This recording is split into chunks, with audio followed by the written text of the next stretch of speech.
It's the Homeless Left with Matt Weinglass. Episode 101, Free Speech is Dead. With special guest Craig Pasta Jardula, Jose Vega, and an all-new top censored news of the week. And here's your host, Matt Weinglass.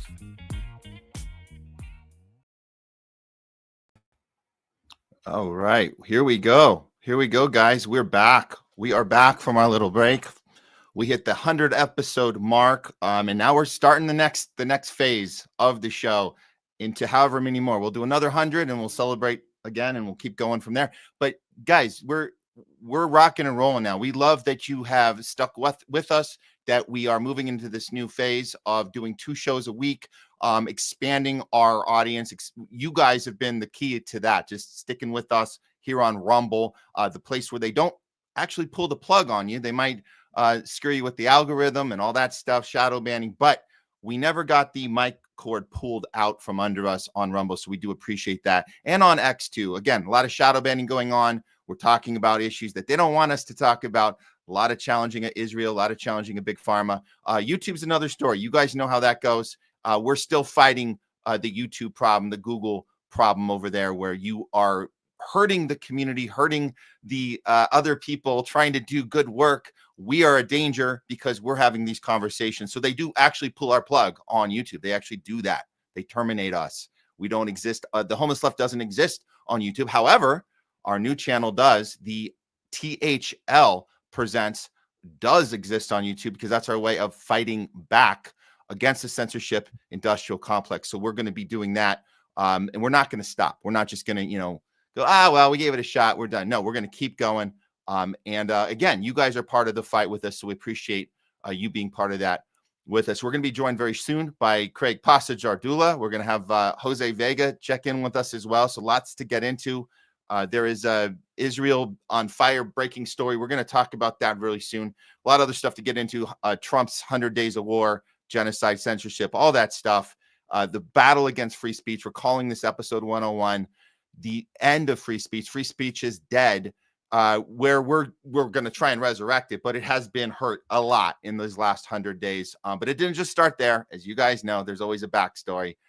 There's always historical context. We've been heading this direction this whole time, no matter which administration is in charge. So that's what we know, that you guys know, that we have to keep having these discussions. We got some news about RFK Jr. and this child sex trafficking issue. We're going to get into that later. Also, the Ukraine mineral deal has happened. We're going to look at that.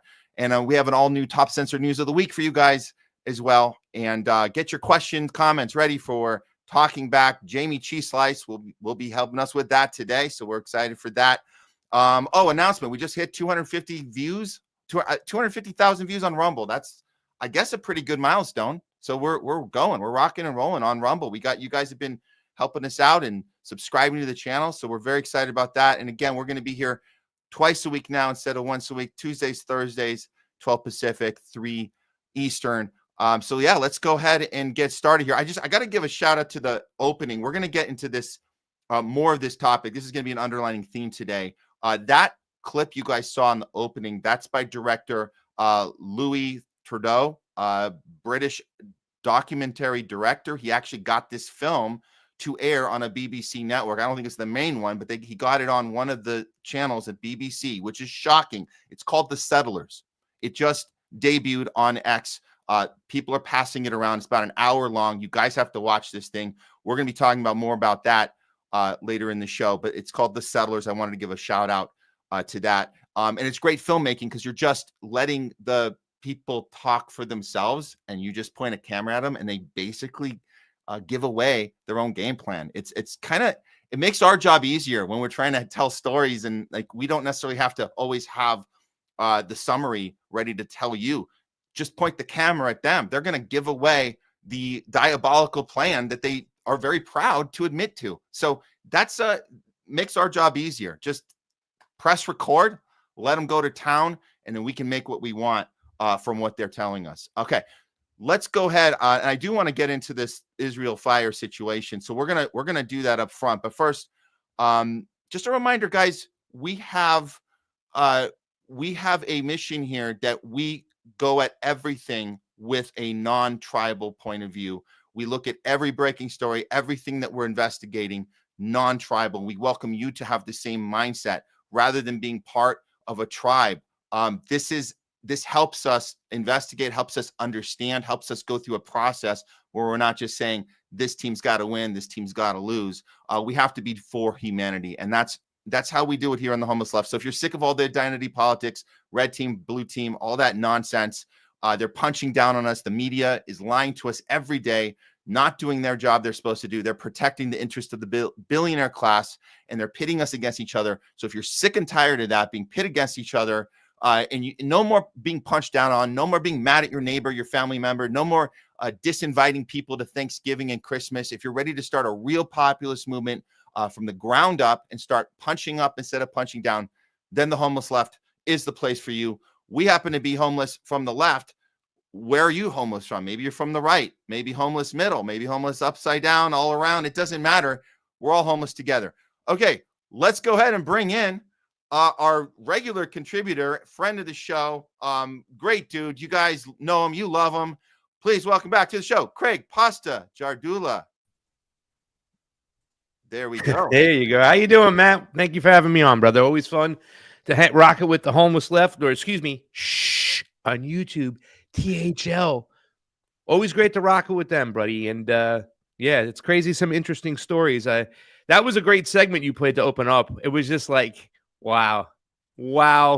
And you know, for some reason, when she said it, I almost get the sense that there's like a feeling of normalization from a lot of people on the populist right who, no matter what, want to stand behind Donald Trump despite his Zionist, cabinet and presidency, the most Zionist of all time. And, you know, it doesn't surprise me anymore that in the United States, that due process is out the window because it's a bunch of brown people coming from the South. Like this stuff is kind of like, it is getting back to normalization. And a lot of the things that I thought the Democratic establishment followers, those who are still going out and supporting Bernie Sanders and AOC, the thing I thought they were most hysterical about was, you know, going to say that Donald Trump is the most racist, sexist president of all times. I thought that, you know, Joe Biden was just as racist. And I wish the Democrats would realize that, because on policy, it's just awful. Yeah, you don't have this whole xenophobic, like out in front and just preaching to your people and them echoing it. But policy wise, you know, I mean, what the Trump administration is doing and people are normalizing this from the clip in the beginning to the deportations, it just seems like it's they are, when they said this Hitler mental tactics, you know, of supremacism, of white supremacy. I mean, because also a bunch of people, I know we're not talking about it on the show today, Matt, but a bunch of people freaked out. Even doctors that I knew, you know what I'm saying, that I respected, freaked out in Texas when they made a Pakistani day. And you got this woman, Valentina Gomez, who's come, you know, thank God Jose Vega had called it out, and I shared his tweet and made a comment on one of his tweet, who actually disguised herself and went right into a Muslim, you know, rally with the hijab on. And then she came to the microphone and she says, like, Muslim religion's all about rapists, pedophilia, sexist. I mean, it is a return to that kind of mentality that I was claiming that the Democrats were being way too hysterical about. I mean, it's just, you know, I'm so sorry, but this is what people on the right, you know, people on the left that said you can't even agree with people on the right, even when it's something we could agree upon, right? Elections, COVID stuff, or whatever the case, Ukraine, which disclaimer, by the way, Matt, me and Fiorella have been saying since the get-go, the only reason why some Republicans were against that war, okay, voter-wise or the people-wise, is because they can make it Joe Biden's war. It was about their PR image coming from it. It wasn't really about, you know, we should go to war with them. And you know, if Donald Trump had to change his attitude, I think his people would go right along with it the way they went away with the Yemen war. So there is this kind of return to like this white supremacist nationalist. I hate to say it, really. It's, you know what I'm saying? You you know. Yeah, no, we have to because the Democrats weaponized it. You know what I'm saying, man? I'm sorry for just rambling on, but no. I know I'm making points over here that you would probably agree with. Oh, absolutely. And this goes back to why we even do the show at all. It's the tribalism that we were trying to get away from. And we were let down. We were disappointed. It was very disheartening to see that they weren't really about the principle. Because that's what, when you get rid of tribe, you can start to embrace principle and moral compass and, you know, doing the right thing, whatever that is for humanity. It's way easier to see it. It's not hard for us. Like, we're consistent. That's what, so right, when you're for free speech, you're consistent. When you're for anti-war, you're consistent. And unfortunately, like you said, these people that we thought we were aligned with on principle, they only were for their tribe, for Joe Biden looking bad. Now it's out the window. It's about Trump, and that's it. And so you just ignore the stuff that is bad, and you try to spin it into something good. And it's just in order for your team to win. And we're just kind of frankly sick of that. And then unfortunately, that means our group is a little smaller than we thought it was. But who knows? Maybe we can attract a new breed of non-tribal thinkers as we move through these next 4 years. I hope we do. I hope we get a large number of people there that maybe before they weren't ready to do it. Now they're ready. They've seen enough. They've seen enough of the two-party capture. They've seen enough of Israel and AIPAC controlling our entire political arena, and they're tired of it. And so, yeah, no more of this tribal crap. So, anyways, great points, Craig. We're going to be obviously going back to these points throughout today's show. Can I make one more point too, as well? Just also too, as well, we have to really pay attention to, because people have been saying to me, Matt, and to not to interrupt myself, the point I was making. But you know, Pasta, you're kind of going a little bit more savage. You're hating on people. You're mentioning people's name that really don't mention them. Or, you know what I'm saying? You're feeding that person's name. No, we have to understand who they are also pushing in the independent media world. You know, this is something you talked about your opening monologue when you were talking about how they got rid of your channel, and, you know, the people who think for themselves. Very close friend CheeseSlice behind the ones and twos also engineers and helps produce for Miriam Hanen, right? And you know, she's been deplatformed, censored. You know what I'm saying? This woman made Vanishing of the Bees and was the sweetheart, but as soon as she started talking about things which empowered people to take back their own health and their lifestyle, she got 86. You know what I'm saying? She was pushing back against COVID and presenting other supplements and talking about it, and probably the first when it comes to the medical freedom movement as far as actual health, right? You know what I'm saying? Like, how do you take back your own body as far as like supplements and with that? I mean, she was ahead of doctors, for fucking crying out loud. But these are the people they're getting rid of, and they're promoting these other people right now on the right. It's like swinging the other way. Right now, a name I'm going to mention is who they're pushing a lot. I see him a lot on social media. Now he's going to colleges and doing his whole thing. Myron Gaines, right? But no matter what he's pushing left is bad. You got to be in the right troop. You know what I'm saying? So he's just about, and this is what the whole Donald Trump presidency is about. And I said this on the air in WBAI New York, when I do my show every Wednesday at 4 p.m. Eastern called Drive Time. Yep. You know, it's like what they're pushing too, right? Like understanding exactly what's going on. They're keeping you in the two-party mentality. Now we see it coming from the right, this MAGA media. You know, they're not media because they can't be objective. If you're going to hold the state accountable, you got to hold them objective. So right now we see the social media being swung the other way, and no mention from the Donald Trump campaign about going back and fixing social media, making it transparent, making sure they can't punish anybody. You know, he signed that little piece of paper, and we haven't heard anything about it. And now, if you look at X, it's just Donald Trump. And here's something else. I don't know if you're noticing, because I don't know, you don't watch mainstream media at all. They're beginning to be more forgiving and less hating of Donald Trump. You know what I'm saying? We've kind of okaying what he's doing as he's getting ready for more wars on the behest of Israel. No, we are seeing that. That's a great point, Craig. It's like we're at this 100-day mark, and we're going to be getting more into CNN, the 100-day Trump. It's like, wait, glorifying him. I'm like, whoa. They got it, because now it's like, I would Sorry. be a little upset if I was on that Kamala train, joy, joy, joy, and I felt like this is the worst disaster ever. We have to stop it. We do everything we can, and then we failed, and we thought the world was going to end, and now they're saying let's look at our president's first 100 days. I'd be like, wait a minute, you guys tricked us, and yeah, that's right, you were tricked, because now it's the spin of the next story that's going to get them more views, and that's all it was ever about. It was never about let's help humanity. Yeah, right. Like if you think you're going to turn on CNN, you're going to get like somebody telling you, Anderson Cooper telling you how to better yourself and your world and your livelihood. Yeah, you're going to be. They both parties down. agree on policy, right? Everybody's out there with the Bernie Sanders thing and the AOC. Israel has a right to protect itself. You're saying that right now? Yeah. Man, crazy mixed war, up, baby. Both parties. Exactly. Well, let's go get into the fire story. I'm going to call this a breaking news story just because we're kind of still figuring it out as it goes in real time in the last 24 or so hours. So, I'm throwing up this. This is breaking news, guys. Here we go.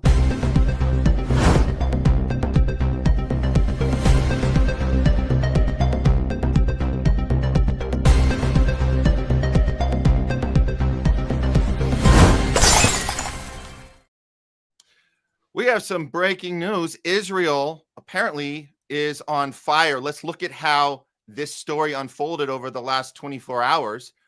It started with the report. All of the outlets reported this. Reuters, wildfires rage near Jerusalem. Major roads closed. Communities evacuated.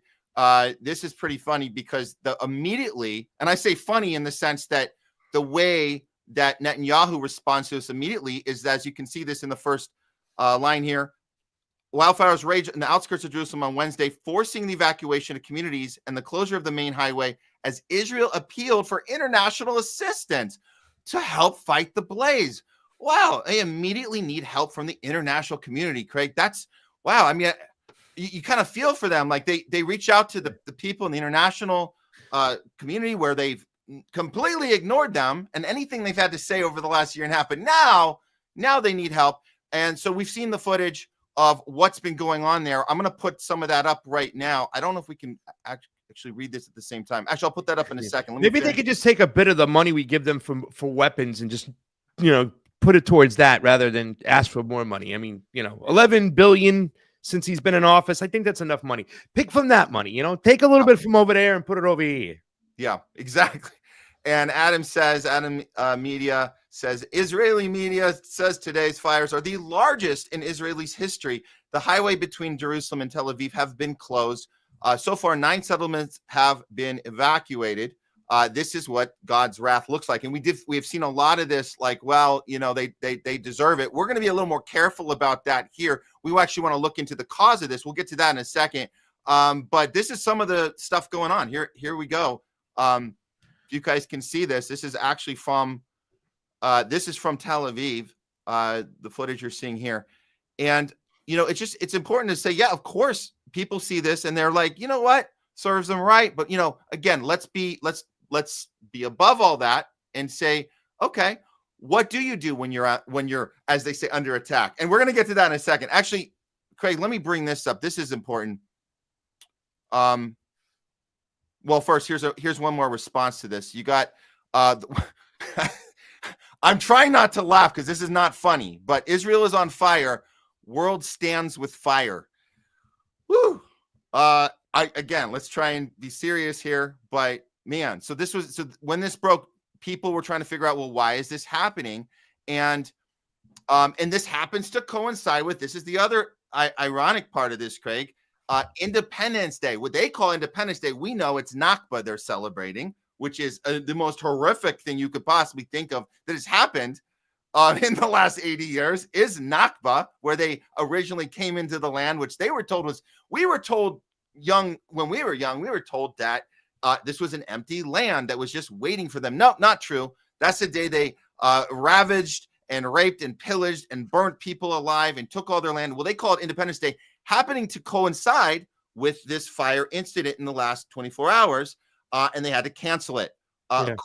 According to all these You sources. better watch with your language, buddy. You know, you're pirating this channel over on YouTube, and you know you're talking about their Independence Day as if it was some type of raping and pillaging and stuff. You don't want the APAC lobbyists to come and pull this channel, and you're pushing it, pal. You're right. You're right. Bias bastard, you.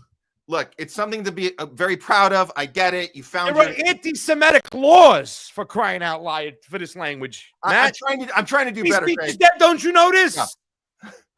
Go ahead, buddy. But I like this follow-up here by Shani. She says, a prayer to the fire in Israel. May you consume every now this is important. Every military base, every tank, every missile that would be aimed at children, every weapon, every bank, everything that can be used against the children of Gaza. And I pray that all the children, animals, and innocent people who stand with Palestine be safe from your flames. Now we get to the good stuff. This is the spin from the media line. Israel ablaze in national emergency, believed to be a terrorist act. And look at this incredible picture of art that they provide. Wow. I guess that's the image they want everybody in Israel to think of when they see these fires happen. Very, very interesting. Let's see what they say. As Israel heads into Independence Day, the smell of fire and the thick gray smoke give a sense of unease, with multiple sources alleging terrorism and fear of major damage to the Armored Corps Museum in Laturn, a significant memorial site. It talks about it's breaking out on Wednesday across the Jewish state for Memorial Day observance. Fanned by temperatures, low humidity, strong winds, fire believed to have been set intentionally spread rapidly through multiple locations across Israel. And here we go. It's a terror attack on Israel. Eli Beer, president of the United Hatzlah Emergency Response Organization, told the media line he noted that the fires were started in 20 separate locations. A security source also confirmed to media line that a terrorist act was likely behind the fires, adding that several people had been arrested. Really? Well, that's strange because Syrian Girl reports this from Haaretz.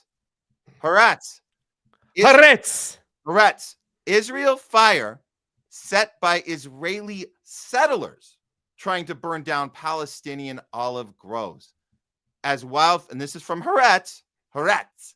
As wildfire rages in Israel, security sources tells Haaretz settlers set Palestinian agricultural land on fire in the West Bank. And apparently it backfired on them.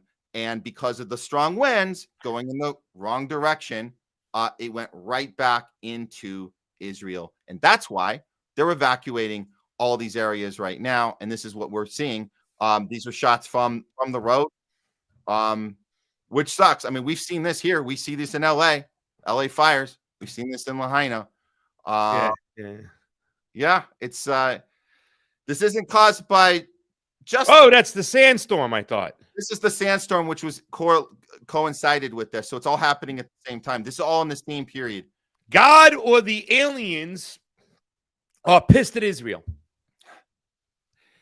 or Mother Nature, if you believe that, or whatever. Yeah. Well, look, I'm just gonna say this. Look, any opportunity they get, they're going to make a statement about Israel being the victim. And what we saw here in Hollywood, Craig, before we saw that Haaretz report, we saw people freaking the hell out about, look what we deal with every day.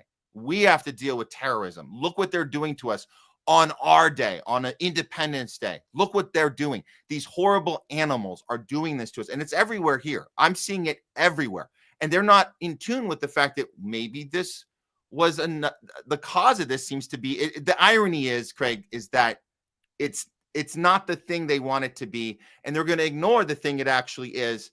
And that's what we're dealing with now. We've seen that there's been no deaths reported, so I think that we can make a little light of this in the sense that it is kind of ironic. It's twisted humor here. I think if God is playing a trick or making a point received. Well, Matt, I think you're going a little bit over the top there when you're suggesting that God might be pissed at the behavior of the Zionists of the last year and change. Maybe been pissed off of their behavior since 1946, but really pissed off of what they've done in the last year. I mean, let's face it. Israel is a lot like, environmentally like Los Angeles in a lot of ways, right? It's dry. It's hot. It's in the friggin' desert, right? It's not the most prime place to build, New Jersey-like condos in Israel, but yet, hey, reap the conditions in which you set for yourself by doing so and not building these houses to be made for deserts, right? And it also seems that if it is true what Haaretz is reporting, that the Israelis are taking a play from their own playbook again by using like a disaster capitalism like mechanism or a way to spin this, right? Okay, right, we did this to ourselves, but let's play this. Let's blame terrorism, right? Let's blame the Palestinians. They'll have a suspect up soon. Never let a disaster go to waste. I mean, a lot of people believe that October 7th, naturally happened, that it wasn't an inside job because they took full advantage of the situation, right? So whether you believe, Israel was behind it, it's like an inside job, like a lot of people believe like 9/11 was, or they really got caught with their pants down, use it to your advantage. So I suspect that even though this fire turned against them, if they're trying to do what, kind of Jayme described before the show, get rid of the natural best resource, that the Palestinians have. And by the way, I went to ChatGPT AI and I looked up some dependencies on Palestinian families for the olives that you are talking about. Olive farming supports over 100,000 Palestinian families. Now, this is according to ChatGPT, so if you don't believe in it, whatever, okay. But I think we all know the olive, how important it is. It accounts for around 25 to 30% of the cultivated land in the West Bank and Gaza. So by doing this, they're really, if this is true, that Haaretz is saying that they did this to burn the olive trees and it turned on them, right? And then the sandstorm came behind it like, you son of a bitches, let me smack you after I got your attention. Here we go. Olive oil is also one of the Palestinians' largest exports, right? So they're really trying to de-buffalo them, like to the native Indians, get rid of their best resources. And it just goes on and on about how the dependency of these families are, and culturally, right? When we think cultural food source from Palestine, we think olives, we think hummus, we think of those particular. So I mean, right, indigenous to that land, right. And this is crazy. So I mean, it's kind of crazy if this did turn on them and burn on themselves. But if they really tried to do this, man, I hope somebody steps in there and shows some proof or something, because pretty soon we're going to see a couple Palestinians on a perp walk saying these are the guys. But they did it in LA, right? And it went around the right-wing media. Illegal immigrants set the place on fire. I mean, they're going to do this no matter what. So it is kind of crazy that, you're bringing this story up there. And I hope it doesn't get lost from what Haaretz is saying. No, even if it doesn't get lost, we've seen the pattern of when we see absolute proof. Like, for example, we know for a fact that the Hannibal Directive was used by Israel on October 7th. They've admitted it, but the media will not update the story for those. Yes, Matt, but Lindsey Graham says that this is the second greatest, largest attacks against the state of Israel or Jews in general since World War II. Oh, come on. This is the problem with any time the media will, we'll update the story. We'll retract it. We'll do a little update on page 17, and then nobody ever changes their opinion of that first thing, that first feeling. It's about the feeling of 40 beheaded babies. That feels so horrible, and you'll never change my mind about that, even when Israel's telling us that no. I mean, we don't have any footage. I mean, we know this story. See, now you're just making light of the fact that we set the Middle East on fire. We destabilized the whole goddamn region, killed millions of people, but you don't think it was worth it to take out the modern day Hitler and Saddam Hussein, who had weapons of mass destruction? Jeez, you're just you're playing so little of these things. And by the way, on a serious note, I think that this story today, which is just genius. When you first told me about it, I was like, that's not as tasty, but it's a huge story and it's something big to talk about, right? When you think about what CheeseSlice said before the show, the significance of taking away a race, because you really can't walk outside and see any Native Americans in here, even though this was their land at one point, right? When we came on over. But one of the tactics they used was taking out their most valuable resource in the buffalo. And here they are, the deep state of Israel. Maybe suspectively, I don't know, maybe it's loan sharks, but the mentality, when you see the person in the beginning of your of the thing today that the settlers there thinking it's okay to get rid of those people. This is big. And really quickly, I just want to say that we need to go back to the best message that was given to us by what's his name, the guy who ran for president. And you're talking about Dr. Shiva? Yes, we need to stop saying ceasefire. We need to say end the occupation. Oh yeah, the occupation of our government. That's the most important message right there. This is another sound the alarm. Yeah. End the occupation. They own our government. Yeah. Well, sorry look, about rambling on, but this part is a great story, by the way. Thank you. This part is probably the most important because we're showing you what the story that the media is covering. They're not going to tell whether they tell us, oh yeah, oopsie, it was fires that backfired on that were trying to burn down the olive trees and they backfired on the actual settlers. Whether they tell us that truth or not, at whatever point they do or don't, the real point, and I'm going to put this comment from Leslie because she's actually down in Orange County today, but she's watching here, and this is very, very important. It's all over the news. That's the point. Israel on fire, all over the news. But the news doesn't report when Gaza is on fire deliberately, which it has been this entire time. That's the point. Thanks for that comment, Leslie. This is why. Go girl. Yeah, exactly. I'm getting thoughts of Chicago, somebody getting in some face. You're okay with supporting the Democratic Party? Well, then you're okay with ethnic cleansing. You're okay with genocide. Yeah, exactly. Man, remember when girl is fierce. I wouldn't let Leslie hang out with Fiorello too long unless I checked in with them. Forget about it. They might start a revolution. They might. We might. Like we might. Two of those girls? No way. Yeah. We might set that up next time Fee's in Florida. We'll come out and we'll see how that goes. Y'all don't know Leslie fierce. Yeah. Leslie fierce. Let's I'm gonna take this off. This isn't breaking anymore. This is screw this. This is what we were being kind of tongue in cheek about Israel has a problem. Oh my God. Listen, let's get one more clip of the settlers. This is important. This goes back to the way our responsibility. Yeah. And we talk about how turn the camera on, point it at the actual settlers, and they will tell you themselves what they're thinking, what the plan is, how they look at these people. They will do it for themselves. So here's one more from the settlers. This is now available. Guys, grab this before it gets banned on BBC. Get it off of Twitter. It's an hour-long, beautifully made documentary. Just to another plug to the director. What's it called again? It's called The Settlers. Yeah. It dropped in the last 48 hours. We should put a link in the chat where people can go watch that because I want to watch that later on. That's crazy stuff. Directed by Louis Theroux. He really shows us how the best way to tell the story is let them tell it themselves. Here we go. One more clip from The Settlers. Well, unbelievable. Yeah. Okay. Well, look. Obviously, this is an ongoing story, but we wanted you guys to know that was happening. And if you turn on any mainstream right now, you're going to get the pizzazz of it, and you're going to get we suspect it's terrorism, and that's all you're going to get. So that's why you watch us. That's why we have these conversations. So isn't it just amazing though? Isn't it just beyond startling where we're at right now? Mm-hmm. Man, oh my Lord, crazy! It's just crazy. We are going backwards, and the way they do people to just justify racism and ethnic cleansing as if, millions of years ago we had this land before Muhammad was even in the 3rd grade.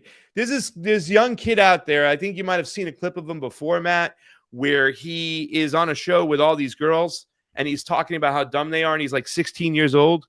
And he's I didn't know you'd have me on a show with a bunch of illiterate women. And he goes, really? You're name 3 books. Name 3 books. Go ahead. Go. Just books. And like she tried to talk about Lord of the Rings, and he knew the answer to what it was, the real book. Well, he has this little little show now, and I think he's like, I don't know if he's of Palestinian descent but he's just a smart young kid. But he has this guy on, and this guy's like a gym owner, known in like sports, and he goes, "Would you let a guy come work out in your gym if he came in there that he was granted rights to be in this gym a million years ago?" Because of his ethnicity and whatnot, and the dude starts laughing. He goes, "No, you don't pay a membership. You can't work out in my gym." But he was asking that question that way, right? And it's so hysterical the way he asked the question, And the way this guy and the settlers asked the question, it's like almost the same. Like he's giving you that same ridiculous, over-the-top freaking answer. And a lot of people will go along with that. A lot of people who live in this country will go along with that. I don't think everybody will. And I think there's a lot of people who are saying enough is enough with this crap, right?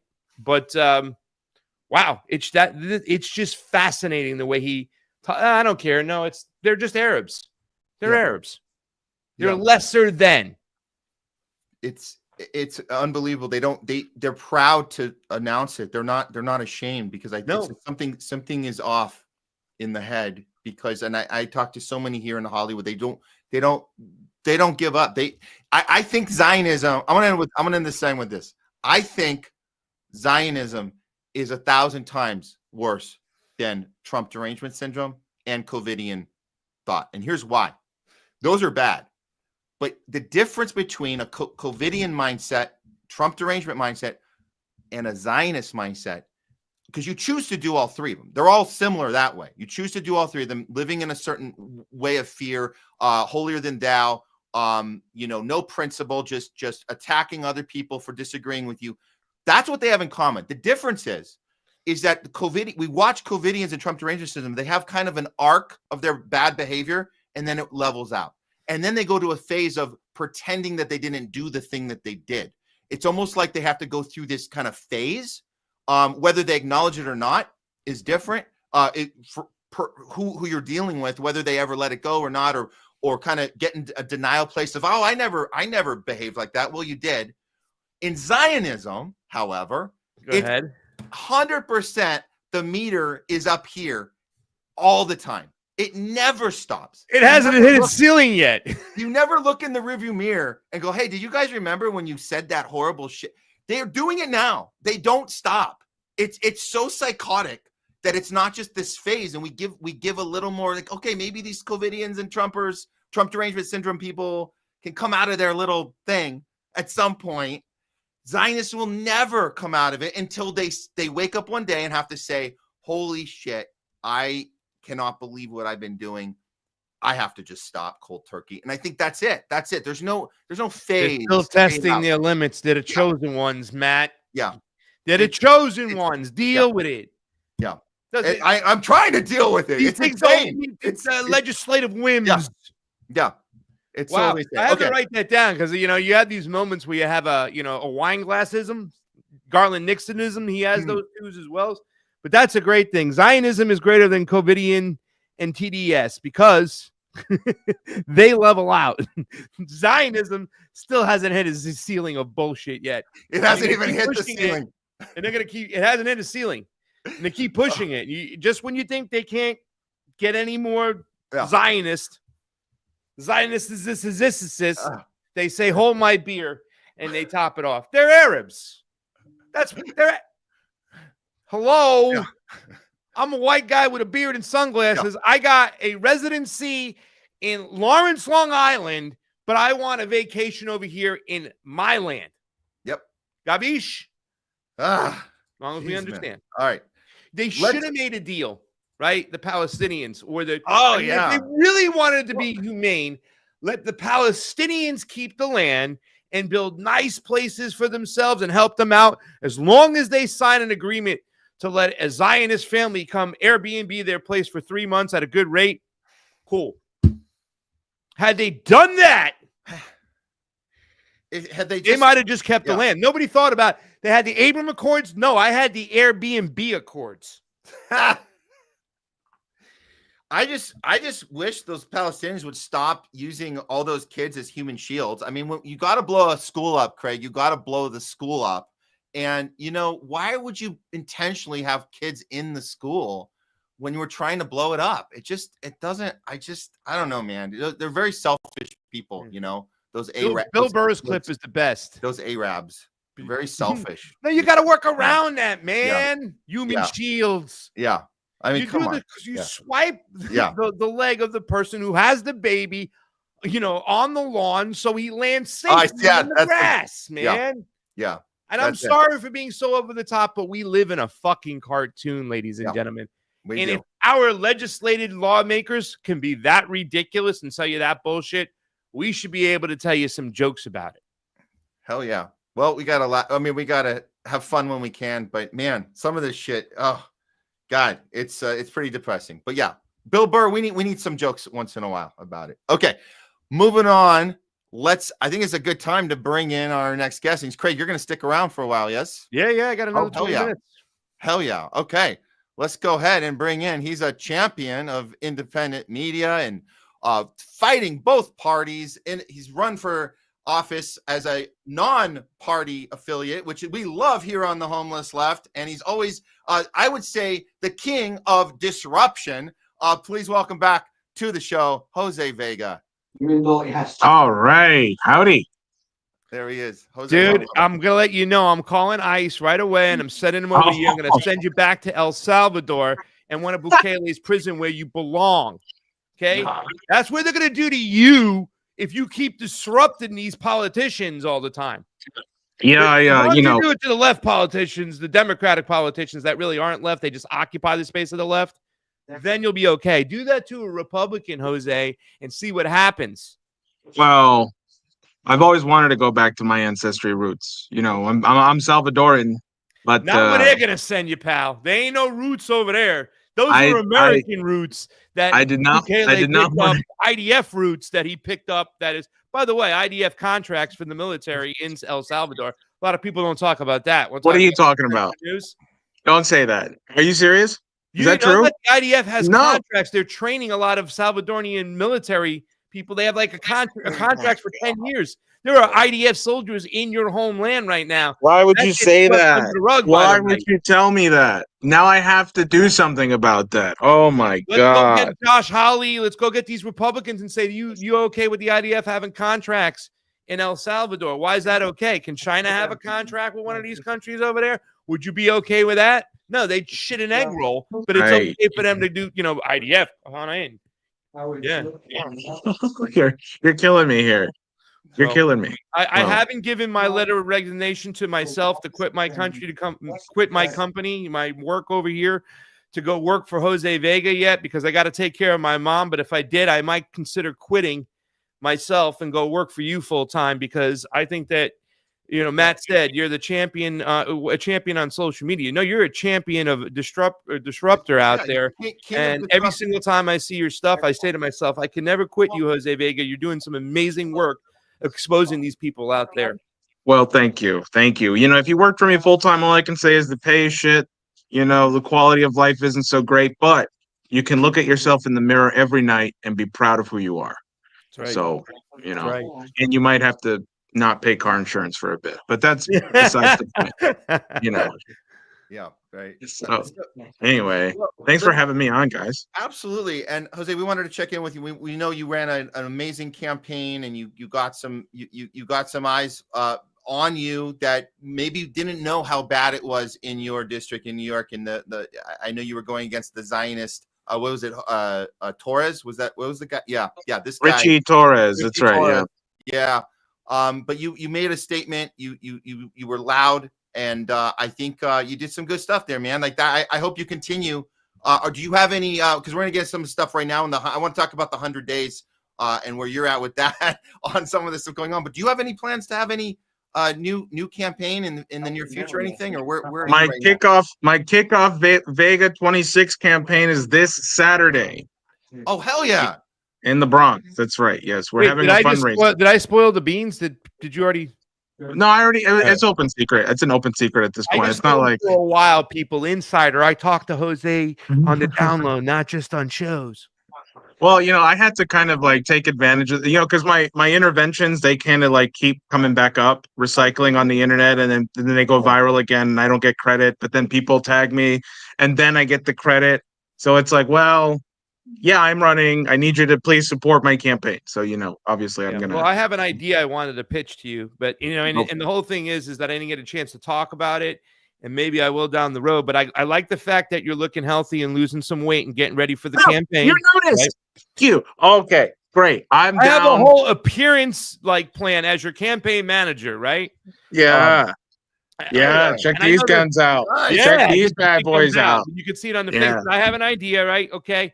I wanted to do this because I think this is so Jose VEGA. I wanted to find a spot in your district where we can have a different Latin food from a different country each week, and then have you speak on how American imperialism is infested in that country, right? If we're talking about, if we want to talk to the people of Puerto Rico, right, about how all the vulture capitalists own that country, we can sit down with some Morocco's condulas, and you would wear a shirt from that region, right? Because I think, you see what I'm wearing right now? I think you got to find this look right over here and own it, because it's kind of like a Tony Soprano shirt that you would look good in, whatnot. And you know what I'm saying? You really connect. Well, if you can be my personal, advisor on this stuff. I'm kind of in a weird, like, okay, I've lost about 25 pounds so far. So, you know, and I'm replacing it with muscle, which is great. So I'm like, should I buy new clothes or should I keep going and then buy new clothes? But it's like, you know, should I just buy clothes as I go? No, you got to do. Listen, I got some of these. This is new. I bought it at the Goodwill for $5. You know. Very nice. Tony Soprano style. But I have. Listen, let's talk. I don't want to give away the strategy over here right now to everybody. But you know, I mean, obviously, unfortunately, we have so many low-informed voters out there that we have to find a way to make it simple for them, right? So your appearances, you looking good means a lot. You know, it's like he looks the part.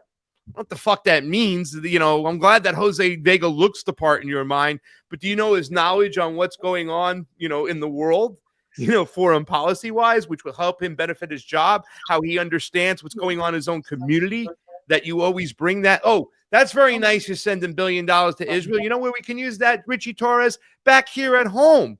We have buildings falling down. So it's the fact that a lot of people don't understand that our foreign policy is so connected to our domestic policy. And it makes a difference on what we can do and how we can give for ourselves and build our communities at home. When you don't have that money because you're spending over that spot all over there, people need to understand that. And you have a way of equating that. So I think that's really going to be beneficial on your campaign moving forward. Yeah, absolutely. I'm with it all the way. You know, if you want to come on board as an paid advisor, you're welcome to do so. No matter what, I'd like to always continue to have the conversation with you, not just as a friend, and that we have unbelievable conversations, but you know, it's just there's things you know and we can talk about. And that's the great thing about hanging out with Jose and Diane Sayre and his community and stuff. And I know a lot of people disagree with certain things, even to the point where they might not agree 100% on nuclear energy and stuff, you know, that might share the same views as Diane. It's that you guys are so knowledgeable and you guys are talking about the right things that matter most. It's a peace policy, right? That's what it's all about, principled in peace. And that's so important. And every single time I'm with you guys, I learn something. You know what I'm saying? Even though you guys were wrong about Tulsi, wait a second. Oh yeah, I don't want to talk about that. Let's move on. Wait a second. I was Are you ambushing me? What are you trying to do a gotcha right now? What is this? Yellow journalism? No. We disagree on very few things. And here's the thing too, as well. Actually, there was a point last week, 2 weeks ago, when everybody was saying that it was Tulsi's the first one who came out and said, listen, this war with Iran, bad idea. Then all of a sudden, you know, J.D. Vance was there and Peter Hegseth came aboard. So I got a Tulsi chat right here that they haven't kicked me out and they're letting me see, but they got to say, this is why. And almost, you know, Jose Vega and Diane Sayre got to say, this is why. She was the voice in the room of reason.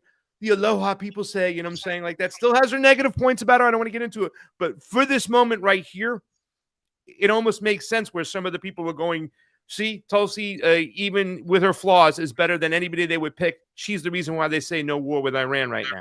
Yeah, I mean, you know, I'm still not happy with her, you know, but I mean, but at the same time, you're completely right about this point on Iran. It's a big, I was happy about that at least. The thing I'm not happy about is like, 'cause she's the ODNI, so she oversees all the intelligence agencies. So like, you know, this thing that Kash Patel's doing with the January or the October 7th committee, it's like she would have to be involved in that. She would have to know that that's going on and have to have signed off on that in some way or another, right? So it's like, it's not just Kash Patel's thing, which, you know, is completely stupid. And I think Kash Patel is this weird bug-eyed guy who needs to go, but like, you know, so I'm not particularly thrilled with every aspect of the Trump. Well, I guess we're going to get into it with Yeah. the first 100 days. Yeah. We'll get into that. And both you guys, we all learn from our mistakes. Jose, you've learned from Tulsi, and Craig, you've certainly learned from RFK Jr. So let's not forget that one. Yeah. Oh yeah. So First of all, I have a get out of jail free card on that. I'm the one who asked him to stance on Israel Palestine before anybody else. So therefore, I should have a automatic, what do you call that? Mulligan for that. No matter what, I shouldn't get mad. Hey, you told me so, bro. Whatever, listen, dude. We're all smarter and wiser from all of this. So I don't think we should be, we learn from it. I have my Tulsi time too as well, man. Yeah. Well, look, this is what we do know. We know we've had 100 days of this guy that's the hero that came in to take on the deep state and make everything right. Unfortunately, we knew that there's no surprises for us. We knew this was all going to happen. But I want to start with the protest problem, because as we all know, this has been going on well before Trump came in. And this is just the most recent. This is all the time. We're seeing people get arrested everywhere for protesting for peace. It's the craziest concept. I never thought I'd have to explain this to people. They don't understand it. But this is just the most recent one we saw.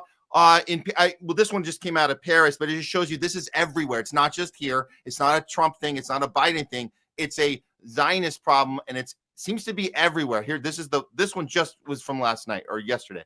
Les gars, 803 les gars, sur lui. 803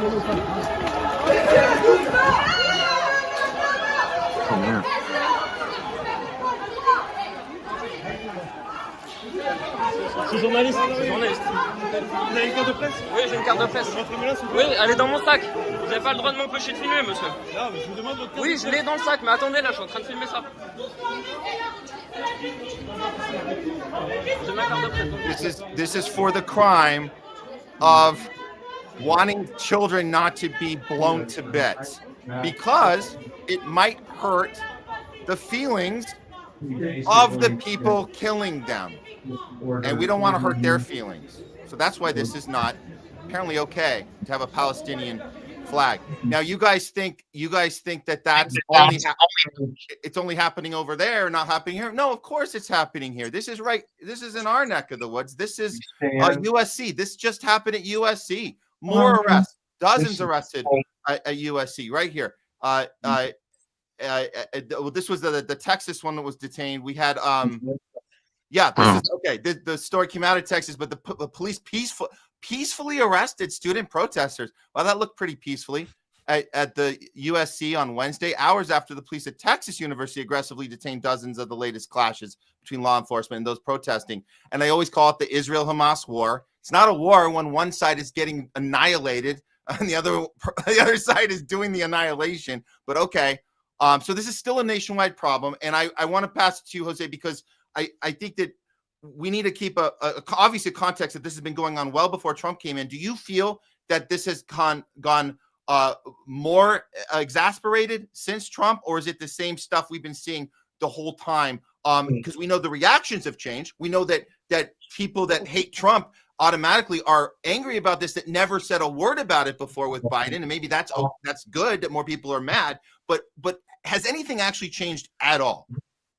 Well, I think that the Zionists have actually gotten more emboldened, honestly. I think that I was doing a table yesterday in Manhattan. We'd go to campuses around New York City to try and get people to come and work on my campaign or volunteer on my campaign because, the college students are supposedly where it's at. And there was one guy who just came up and he was just like wasting our time asking us dumb questions like, well, what is a genocide exactly? And then I realized, like, wait a minute. And then it turns out he's a Zionist, right? And we were in what I later found out was a Zionist neighborhood. And he was comparing Palestinians to ants. He said that, well, is it like if I stomp on a hill of ants, is that a genocide? It's like, oh yeah, really, right? And he's just playing dumb. And I think they're Arabs, Jose. They're Arabs. Yeah.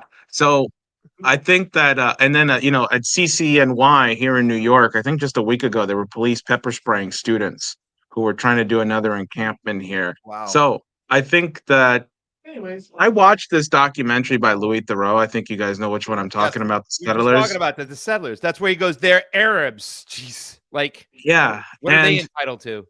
I'm so glad someone posted it on X because I was reposting it. I was quote tweeting it. I was telling people I was watching it and I was crying out of despair. Yeah. You know, like this, like Daniela Weiss, you know, is just like pure freaking evil. And the way they treat Palestinians, it's like they're under a Nazi state right now. You can't call it anything other than pure Nazi fascism of how they're occupying the Palestinians right now. And I think that this sort of mentality has bled more and more into the United States because they feel emboldened about it. Is because the right-wing faction, you know, is continuing to pump out this whole like, oh no, you know, Judea belongs to the Jews and, you know, they have a right to be where they are and it's the Holy Land. You know, I was talking to somebody who told me that they were studying to be a youth pastor and they reached out because of my video where I was confronting Krugman on the, you know, on you know, the death of, I was confronting him on the wars and I mentioned Israel. She's like, you know, it's just, you know, Israel is the Holy Land, but like, how do you hold them accountable and still keep, you know, Judea for the Jews? And it's like, you don't.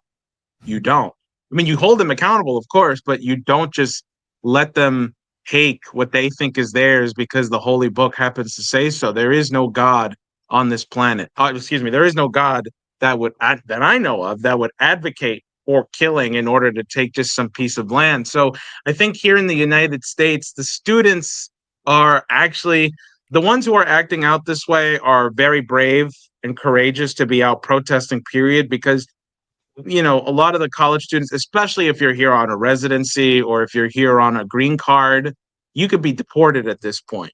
It's insane what's happening here in the United States. We are actually under a fascist government right now.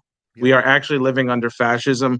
We are in like a Nazi Germany style occupation right now. And I think the college students, the serious ones, know that that's the case. And I think everybody is sort of acting that way. And so there's a lot of fear in the pro-Palestine community and people who are tired of the genocide. At the same time, you have this like incredible intimidation from the Zionist forces that will destroy your life if you even say anything critical of Palestine, of Israel, excuse me. Of Israel, I don't think we should compare him to Nazi Germany, though, Matt and Jose, because at least the Nazis, right, the Germans, they fixed their economy before they interjected their, you know, white supremacy and everything else. Over here, they're killing us. They're still, you know, everybody's starving out there. So, you know, that's why I think they're failing on, you know, getting more people together. They haven't figured that out, or they're just too greedy to give people a decent standard of living, you know what I'm saying, and think that they'll get aboard the whole, you know, nationalism, fascism, kind of like authoritarianism. So I don't even think we should compare them to that Nazi regime, right? Right. Economically, they're not the same, at least. Not in my mind. Look, I like that this documentary got released on Twitter. I put this link here because it was on Suppressed News. They're saying grab this now before it's gone. I don't know how he got this on BBC. He must have this relationship with them enough that they took him seriously enough to just put this thing on BBC. It might be gone soon. So you guys got to grab this whole thing. It's about an hour long. I want to play one more clip because I'm so glad you brought this up, Jose, because we threw this up at the opening on the countdown of the show, but I think this is such an indication, this 1 minute with this woman who's showing you what sociopathic behavior looks like, but she doesn't know it. Obviously, you don't know when you're these things. You think you're just telling what you think, what your priorities are. And she's talking about her family is her priority, but doesn't care about anything else. And that there's a difference. We put our family first, but we also care about children. And the woman in this clip is saying, no, I don't give a damn about anybody else. So if you want to understand the psychology, check this out, guys, if you missed this one. Jesus Christ. But you know what? The reason why this show is up there, Matt, is because, like, I was going to say something earlier, that they're rubbing it in our face right now, everything they do, right? How much money they get from us, what they're allowed to do. You know, that famous clip of Netanyahu not knowing that the camera's turned off, with him going, the Americans, they're easy to control. I get to do whatever I want. Yep. I mean, you go back to the USS Liberty, we can fire on one of their boats and get away with it, right? That we can do whatever we want. Beautiful, beautiful Israel. But not only are they pushing in our face, they're also looking for their own kind through giving them their confirmation bias, right? They're looking for people who agree with that woman over there, right? Yeah. So they know who they are and they know who they ain't. And they know when they know who they ain't, that's when they can go after them. Oh, this guy Jose Vega thinks he's going to run for office. No, he ain't. We know who he is. We know where he stands. I mean, look at the Valentina Gomez stuff, for crying out loud. It's like they don't care, right? Like she's runs for office, that woman, right? She don't know shit about anything, and she's got this diluted kind of mentality on stuff. But she could say those things about the Muslim religion right out in front. It's, about pedophilia, it's rape, it's racism and stuff like that. And these people are doing that. And because they're just giving their people that they want to attract the confirmation bias they need. And you see from different people on Twitter all the time. That's why this video will stay up, Matt. If they let it up, they'll stay up, right? When you're wrong, stay wrong. But who cares, right? We'll find out the people who are on our side. Every day they lose more people, but they always gain a little bit. And it seems like a lot of people would go along with Donald Trump, regardless of him being the most Zionist president of all time, even when it comes to situations like this. Before you chime in, Jose, I was just reminded of a previous conversation the three of us had about the attack plan, or there's different ways we go about making ourselves heard and doing what's right. And we have different approaches. We do that. Jose, you're amazing at the disruption. It's awesome what you do. There's just going on platforms and having conversations. What we're doing right now is awesome. What this filmmaker, what he's doing, get his name right. It's Louis Theroux. What he's doing is another approach, which I think, Craig, you might be right about. They won't take it down because his approach is you turn the camera to the person and you let them say the thing. And then you go, really? You just said that. And that's it. That's the way you do it. And then they don't even care that you're putting it out there because you're not giving your explanation about it. You're just letting them do it themselves. And it's so effective. And yet it might be the most effective way to not get censored because, like you said, Craig, they stand behind it. Just point the camera. Let them tell us how horrible it is on their own. And then we just throw it up on Twitter. There you go. That's it. It's done. So I just want to put that out there. But it's just great that this came out. And yeah, people need to share it right now. I think that what I'm going to do with this campaign, I have a year and a half to go. We are not going to be afraid to stand up to Zionism. We are not going to be afraid to stand up to the oligarchy because we're not. We've shown it. I shouldn't be running for Congress. We shouldn't have an office in the Bronx the way we do. We shouldn't have the support base we do, and yet we do. We have it. We have defied all the odds. And I think that we need to think just outside of our box and our bubble. We are actually going to make this a national campaign where not just the people of the Bronx are going to know who I am. A lot of them already do. But the entire country has to know who I am and who my campaign is, and then feel like they have to be a part of that too. Because our campaign, I have people in my campaign who wrap themselves in Palestinian flags, and I have people who wear MAGA hats who tell me, I liked Trump, but I don't like this whole deporting thing. I don't believe that we should be giving money to any other country. I certainly don't like Israel, and I don't like its control over the Trump administration. I'm building a movement of people where those two people can feel comfortable being in that part of my campaign, part of the movement. And I would hope that it gets wrapped into the 250th anniversary of the founding of this country. Because you can say whatever you want about the founding fathers. Really, I know they're flawed. One of the people that I represent is Gouverneur Morris, a name that people don't know, who wrote the preamble. We the people of the United States. He wrote that. He's the author of it. He is buried in the Bronx. And he was one of the founding fathers who went to the Constitutional Convention and denounced slavery as a moral stain on the founding of this country if we allowed it to happen. So the Bronx has always been a place of reason and truth.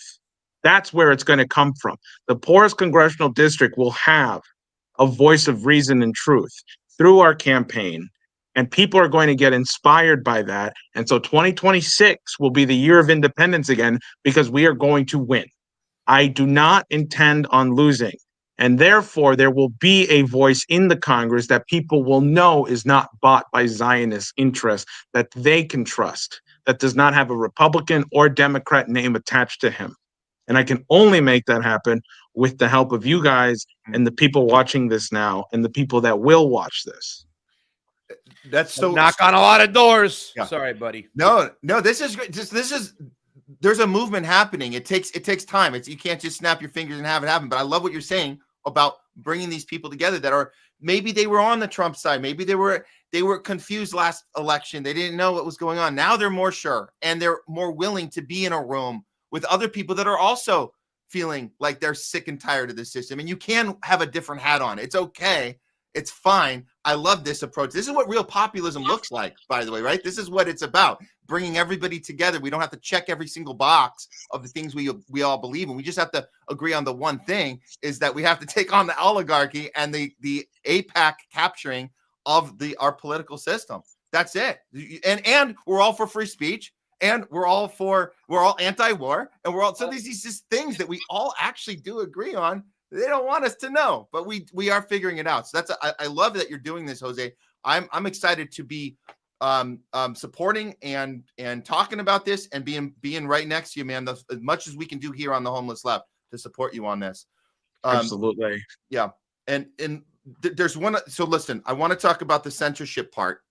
This part's important because go for it. This I got 10 minutes left. Let's do it. Okay, let's do censorship here. So I'm gonna let you guys go do this right now, then the two of you, so I don't eat up some of your time, and move on. So, you want to cut out on? You want to see this? You want to cut out on censorship? Are you self-censoring? Go ahead. Well, let's just do it together. We'll do it together. But I'm gonna let you guys get most of the time since he's on a limit. That's what I'm gonna, Okay. So here's what we saw. As we learn more about how the censorship machine works, we know that Google and Facebook hiring all these Israeli,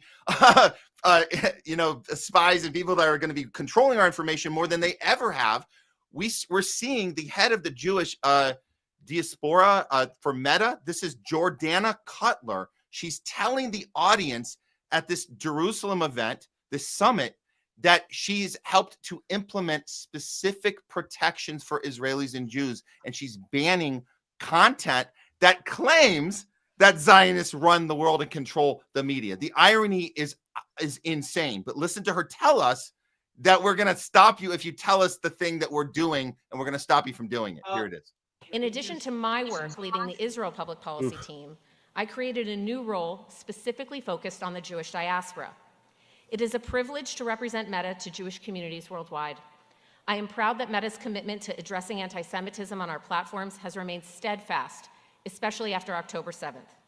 Our policies are industry-leading in protecting Jewish people and Israelis on our platforms.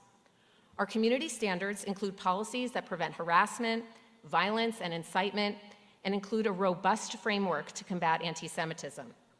Our hateful conduct policy includes specific protections for Israelis and Jews. We banned Holocaust denial and distortion back in 2020. We changed industry thinking on this issue, designating denial as hate speech rather than misinformation. It wasn't just about facts, it was about protecting people from harmful conduct. We banned content with harmful stereotypes about Jews, such as the claim that Jews run the world or other major institutions. We updated our policies to recognize that the term Zionist can be used as a proxy for Jews and Israelis. We banned content claiming Zionists run the world or control the media. That to me, that's the giveaway right there. That's it.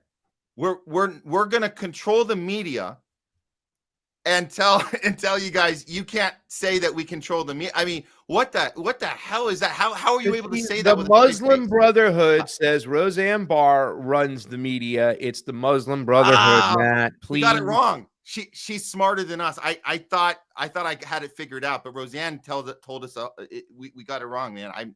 I'm so confused here. But what she's saying here, Jose, what she's saying is you can't say we run shit as we're running shit to tell you can't say that.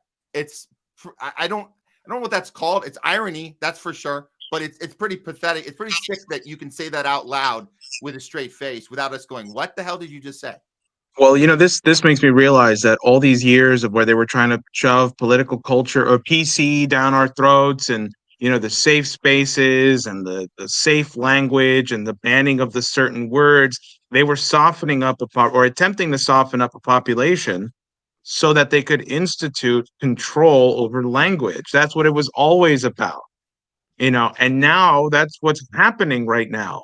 This is like a cultural flank that goes back years where they were like, well, we need to police people's language.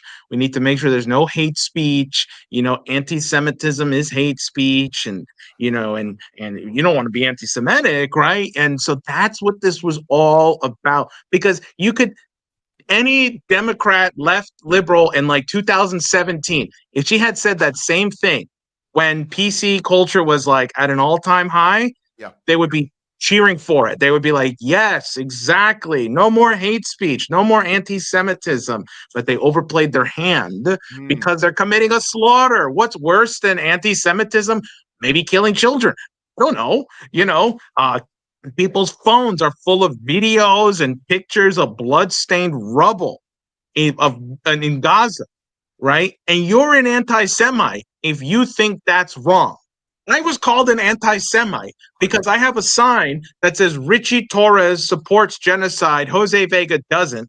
And somebody came up to me and said, that's anti-Semitic. And I said, what's anti-Semitic about it?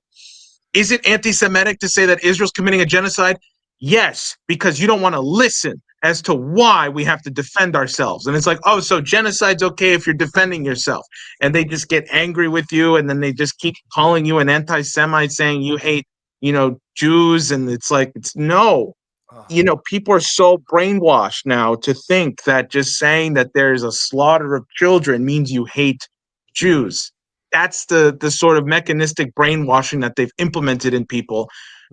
But now we have to be unafraid to break through it. And I think this next 2 years are the time to do it. I think this year, in the next 6 months, we can do it. It's going to implode. It cannot continue this way. It's just not going to continue this way. So I like the fact, I'm so sorry. I was just saying, I like the fact that you put it out that, 2017, the way the Democrats kind of weaponized the whole situation, right? Like they were okay with this censorship, whatnot. And, people have to understand, I had a talk with a friend of mine who said that he's trying to say that the people burning on Teslas are domestic terrorists and they should go to jail for that. Populist right guy. I said, were the people at January 6th, are they domestic terrorists? Sidestep the question, wouldn't call them domestic terrorists, but when you do it to one side, you give these people that same type of, power to censor the other side, it's just going to keep going back and forth. And I think Jose made a great point, and I think it'd be part of his campaign about being a free speech absolutist across the board. You'll find Democrats and Republicans who will both agree on that. You know what I'm saying? And, the ones that disagree about it and are cool with one side censoring the other, like a lot of these people on the populist right are okay that people are not getting their due process. You know what I'm saying? No, there's some people in the middle of the road saying, no, that's wrong what they're doing. And you'll be able to find them because that's just the common sense side. Yeah. That's where we're going. That's who we are going to get to work on this campaign and support us. And I know it's here because I'm on your show right now. Yeah. And I'm on JD's show. I'm on the Do Dissident show. I'm on all these different, platforms and programs, where people need a new voice, a voice that they can actually trust. And I don't claim to know everything either, by the way. I'm only 26 years old. If I knew everything, I think I would be suicidal. But you're not suicidal. You're not suicidal. I'm not suicidal. I'm not suicidal. So I'm making that very clear. Virginia Guffrey Vega. So if you find 4 bullet holes in the back of my skull and they happen to rule it a suicide somehow, you know that there's something fishy with that. We know that you're very creative at killing yourself, I'd say, with the 4. That's very, very unique way to do it. Anyway, Jose, I feel the energy. I feel the optimism here. I am concerned, though, that you have the difference now than your last campaign is that you have, the versus Joe Biden being in office and now Trump in office, and he's been pushing these new anti-Semitic laws and these things that are doubling down on the criminal element of even having these discussions. So even though we're having more of them, we're being louder. Do you sense you might have to deal with more like repercussions, maybe even in the legal sense, or any kind of extra threats that you didn't get the first time that you're gonna be up against more than before? The answer is probably, but I'm ready for it. Yeah. I mean, I'm ready for it. I'm not going to back down. They can do whatever they want to me, but you know what? I gave up any attachment I had to material possessions has left my body at this point, you know. And so come what may, I'm not going to stop fighting. They can do whatever they think they need to do to me, and it will only make me stronger. I promise you that.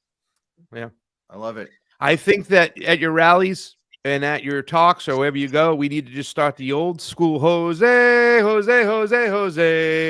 will drop out. I will shoot you, and I will end my campaign, and that will be how I went out, killing Pasta because he started this cheesy chant. Dude, it's the people of New York, the Mets fans, the Yankee fans. They know that cheer. I'm telling you, dude. I'm so sorry, but you got to talk to the common day people, and that shit works. You lost all that weight. That works. You got to go with what works, baby. Okay, well, Yep.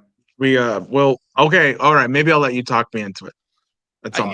I'm just going to do it when I'm at one of your rallies or Yeah, something. I'm going to start it up and forget about it. You're going to be like, Yeah, I don't think Jose. I don't think you have a choice, Jose. You're just gonna have to deal with it. But Yep. Anyways, Jose Vega, thanks for stopping in on the Homeless Left today. Great conversation with you always. We want to keep it going through these next couple of years with you. Absolutely. We want to go as far as possible. Side of the people, side of humanity. absolutely. Power to the people, all that stuff. So Thank you for having me on. absolutely. Okay. Love you, Jose. Take care. Get in touch. Let me know when you're in New York. Hell yeah. Love that dude. Yeah.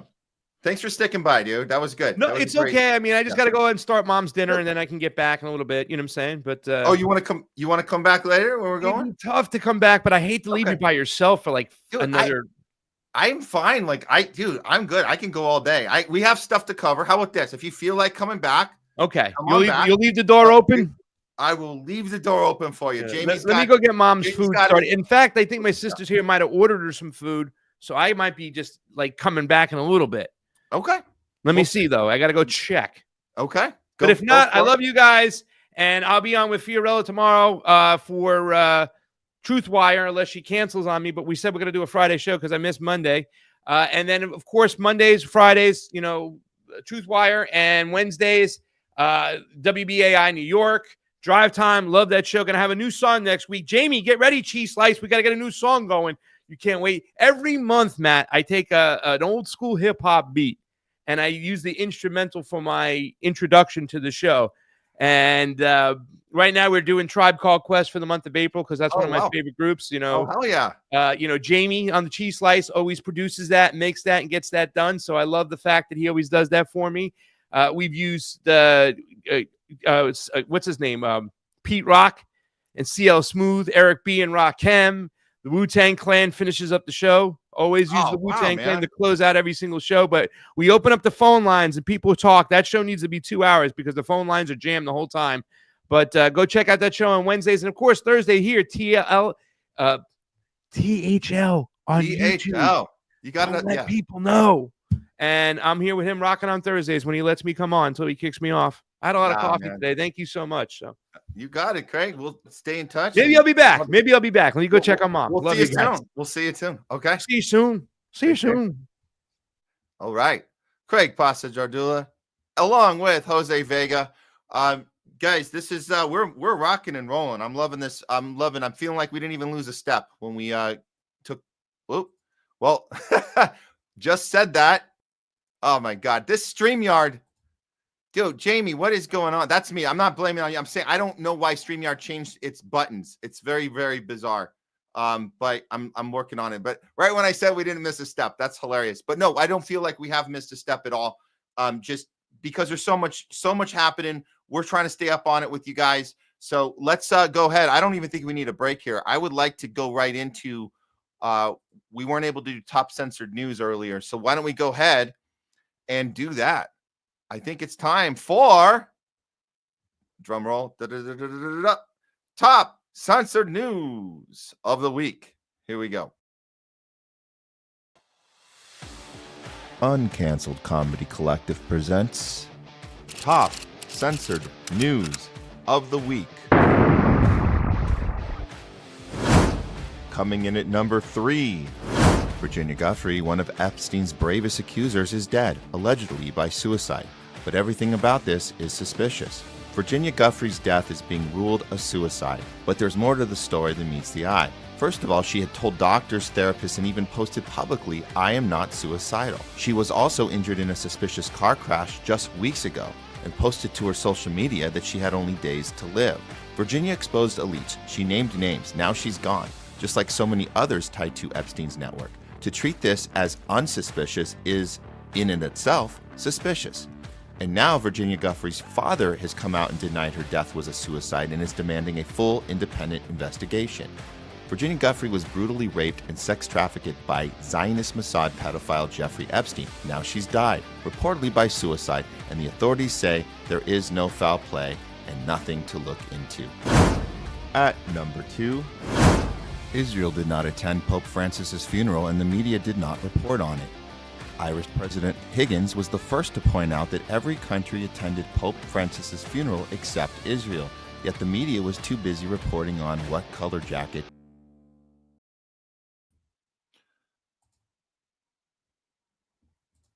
There we go. That is top censored news of the week. We're bringing you the stories the mainstream media just refuses to cover, but if they do cover them, they always do it in a very dishonest or sloppy way, and it's always on purpose. So the first story there, the Virginia Guthrie, I just want to let you guys know they've been watching us as long as we've been here, or even in the last 6 months. We've been covering Virginia. This isn't the first time we actually had her on the top censored news just a few weeks back when that car accident happened, and she was basically reporting to her private Instagram account, and then I guess it accidentally went public. She was telling the people privately that she was told by doctors she had 4 days to live. This was like 3 or 4 weeks ago. And then when we broke that story, some people the media was deflecting that story and saying that she made it up or she's having psychological problems. But we saw those pictures. You guys saw the picture, right? That's her after the car wreck. This was about 4 weeks ago. And so when she's telling her own private followers on Instagram, I only have 4 days to live, we know something's going on there. And she again doubled down and said, I am not suicidal. I repeat, I am not suicidal. So the fact that we can fast forward 4 weeks and okay, so it wasn't 4 days like she thought, 4 weeks, somewhere around there, 3 to 4 weeks. Now she's actually dead.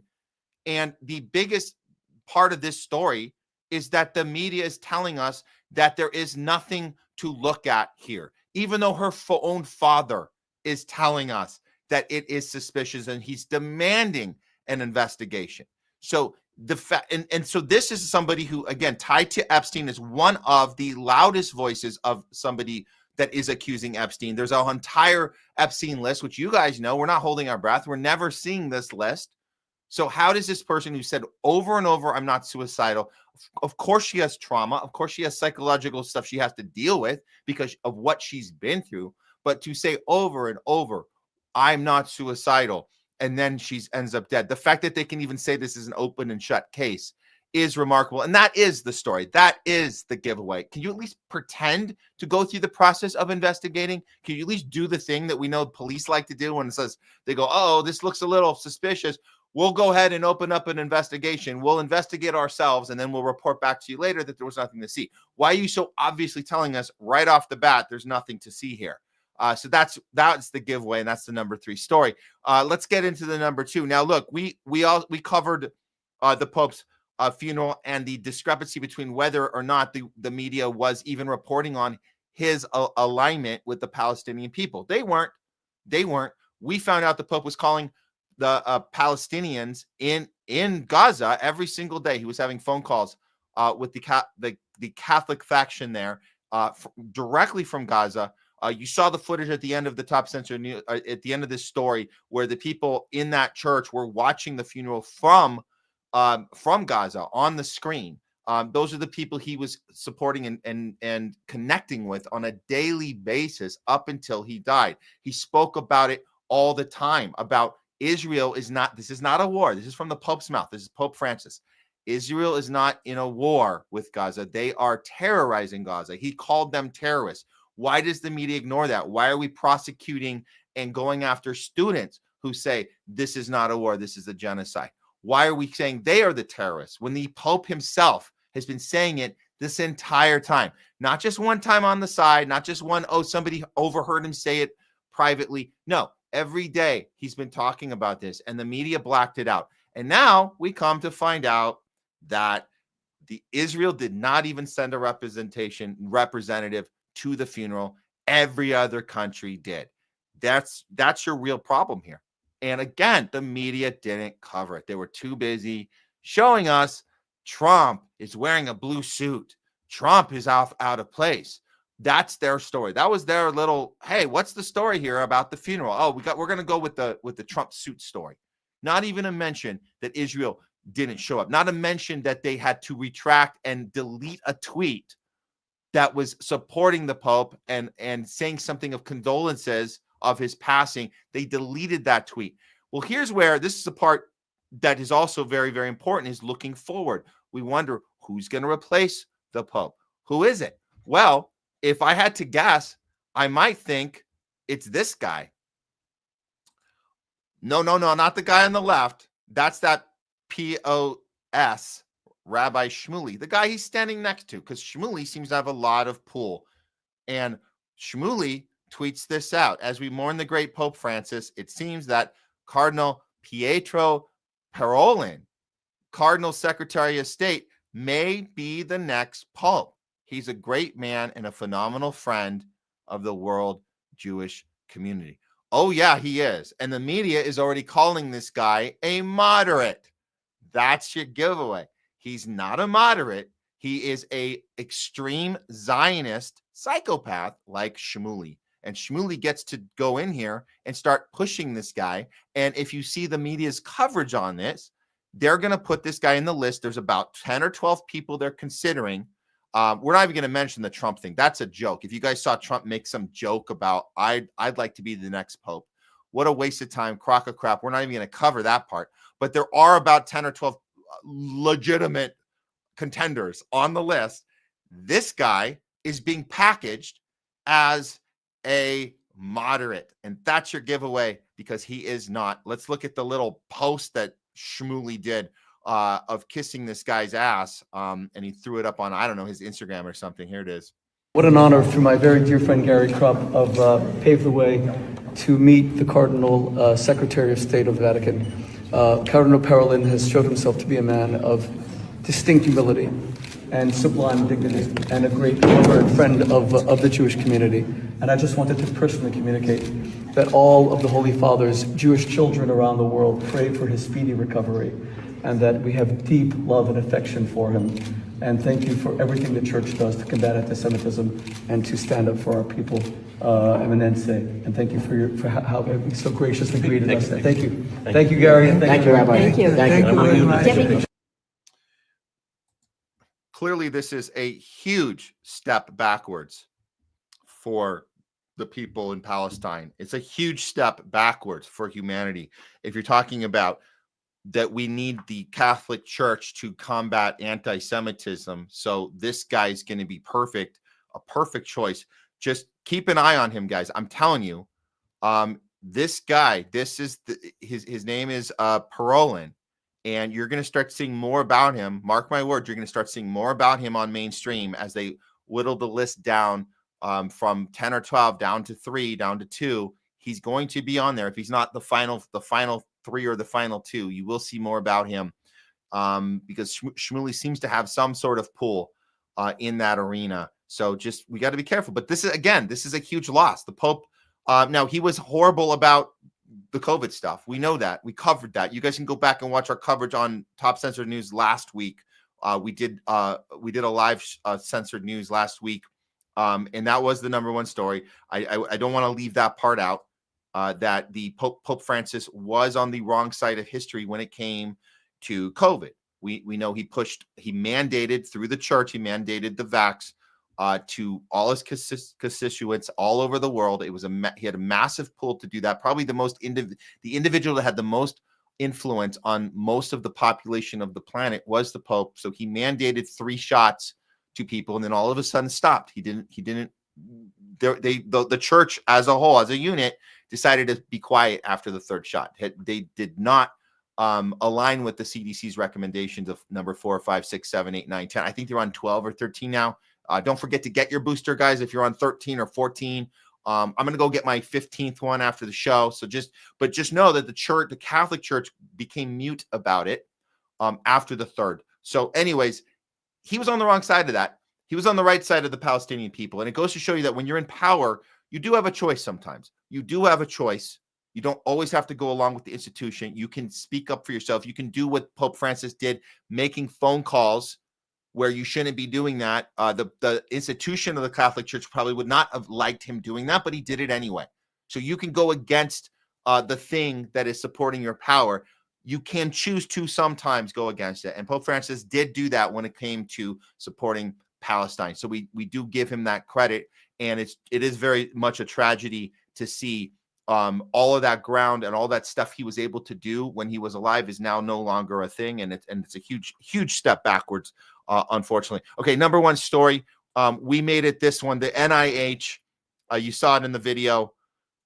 We're feeling like it's not just the NIH, but all of our health agencies are officially captured by Israel. And I say officially because when RFK Jr. goes on the HHS Twitter account and website and starts telling us that the number one health problem in our country, the number one health problem, it's not vaccines, it's not autism, that stuff, it's not measles, it's not bird flu, it's not our diet, it's not poisons in our food, it's not sugars, it's not the next COVID jab they're going to push on us, it's not all the fast food and all the sugars we talk about, it's not any of that. What it is anti-Semitism. That's the number one health problem, according to our new HHS secretary. So when we saw this break, we said, well, this pretty much sums it up. And Glenn Greenwald did a great job covering this story with Li Feng. And when the NIH is telling us that we will not fund any more research if the scientists that are doing the research on health, whether it's cancer research, whatever the issue is that they are investigating, funding, conducting, investigations on, they need money, they need grants. We will cut off your funding if you do not swear an oath and allegiance to Israel. If you in any way have any critique for Israel, not our own government, by the way, just Israel, not other governments, not other countries. They could have pretended it was about any government. Okay, you could have maybe got away with that, but it's specifically Israel. Here it is. You guys this is on Twitter. I think we did go over this on Truthwire with Fiorella. We read this so I'm not going to get into reading this entire document right now, but the point is, if you guys zoom in on this, you'll see that the definition of what they're not allowed to do, the boycotting of Israel, will result in funding being cut off. And they define the terms of that. And like I said, it's only one country. It's only Israel, not other countries, certainly not our country, the country we're actually in, the country that the scientists are actually doing the research in our country. They have to be totally loyal, swear allegiance to a foreign country. That's how we know that all of our health agencies, not just the NIH, all of them are now captured officially by Israel. And that's just it. And this has been a top censored news of the week. Okay, let's move on. Here we go. Okay. We will be getting to your guys' comments a little later in the show. We'll have Jayme CheeseSlice joining us from behind the scenes. He'll be coming to the front side with us soon. So keep the comments coming, guys. We really, really appreciate the support and the engagement. And it's just the Rumble allows us to be here and not pull the plug on us. So again, we appreciate all the support. I'm going to cut to a card right now. We'll be back. Go to the bathroom real quick. Grab yourself another coffee. I'm going to do that real quick here too. And we will be right back in a couple minutes. We're going to be doing one of our we like doing this segment. We haven't done it in a little while because we've been off, but we're going to be doing some real fake news update for you guys. We'll be right back. Don't go anywhere.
It's time for a real fake news update, not brought to you by Pfizer.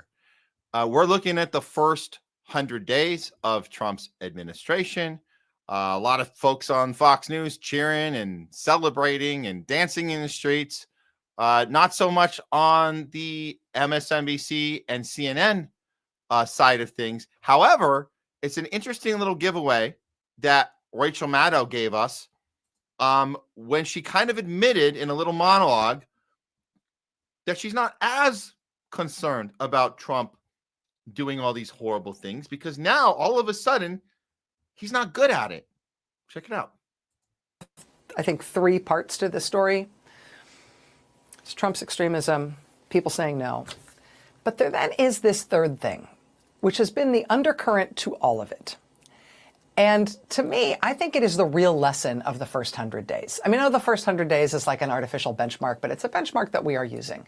And if there is something to learn about what Trump in power is going to be like, I think the first 100 days have given us one very clear lesson, right? We know he's trying for the whole dictator thing, you know, no elections, no courts, no resistance, rule by terror, right? We know that. We know the people of this country aren't having it. But I think what we should also know, what we have just lived through in this first 90 plus days thus far, is him screwing up.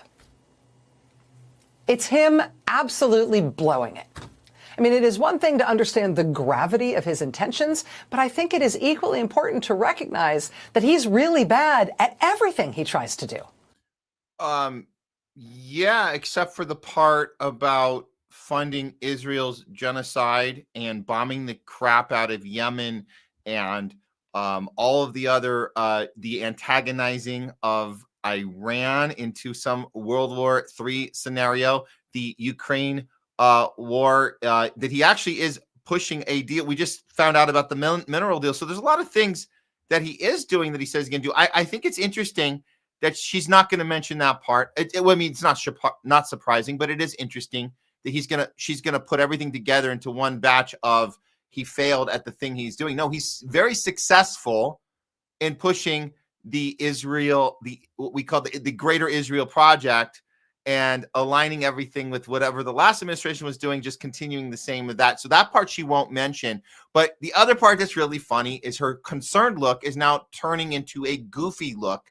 And I wonder why this goofy look wasn't around leading up to Election Day. Very strange, because she got a lot of people petrified that the world was coming to an end the second that Trump got into office. Not for people in Gaza, by the way, not for people in Lebanon, not for people in Yemen, but that the world was going to come to an end for Americans, which it hasn't. We still have the same shitty economy. We still have the same problems. We still have deportations, by the way, have always been a thing.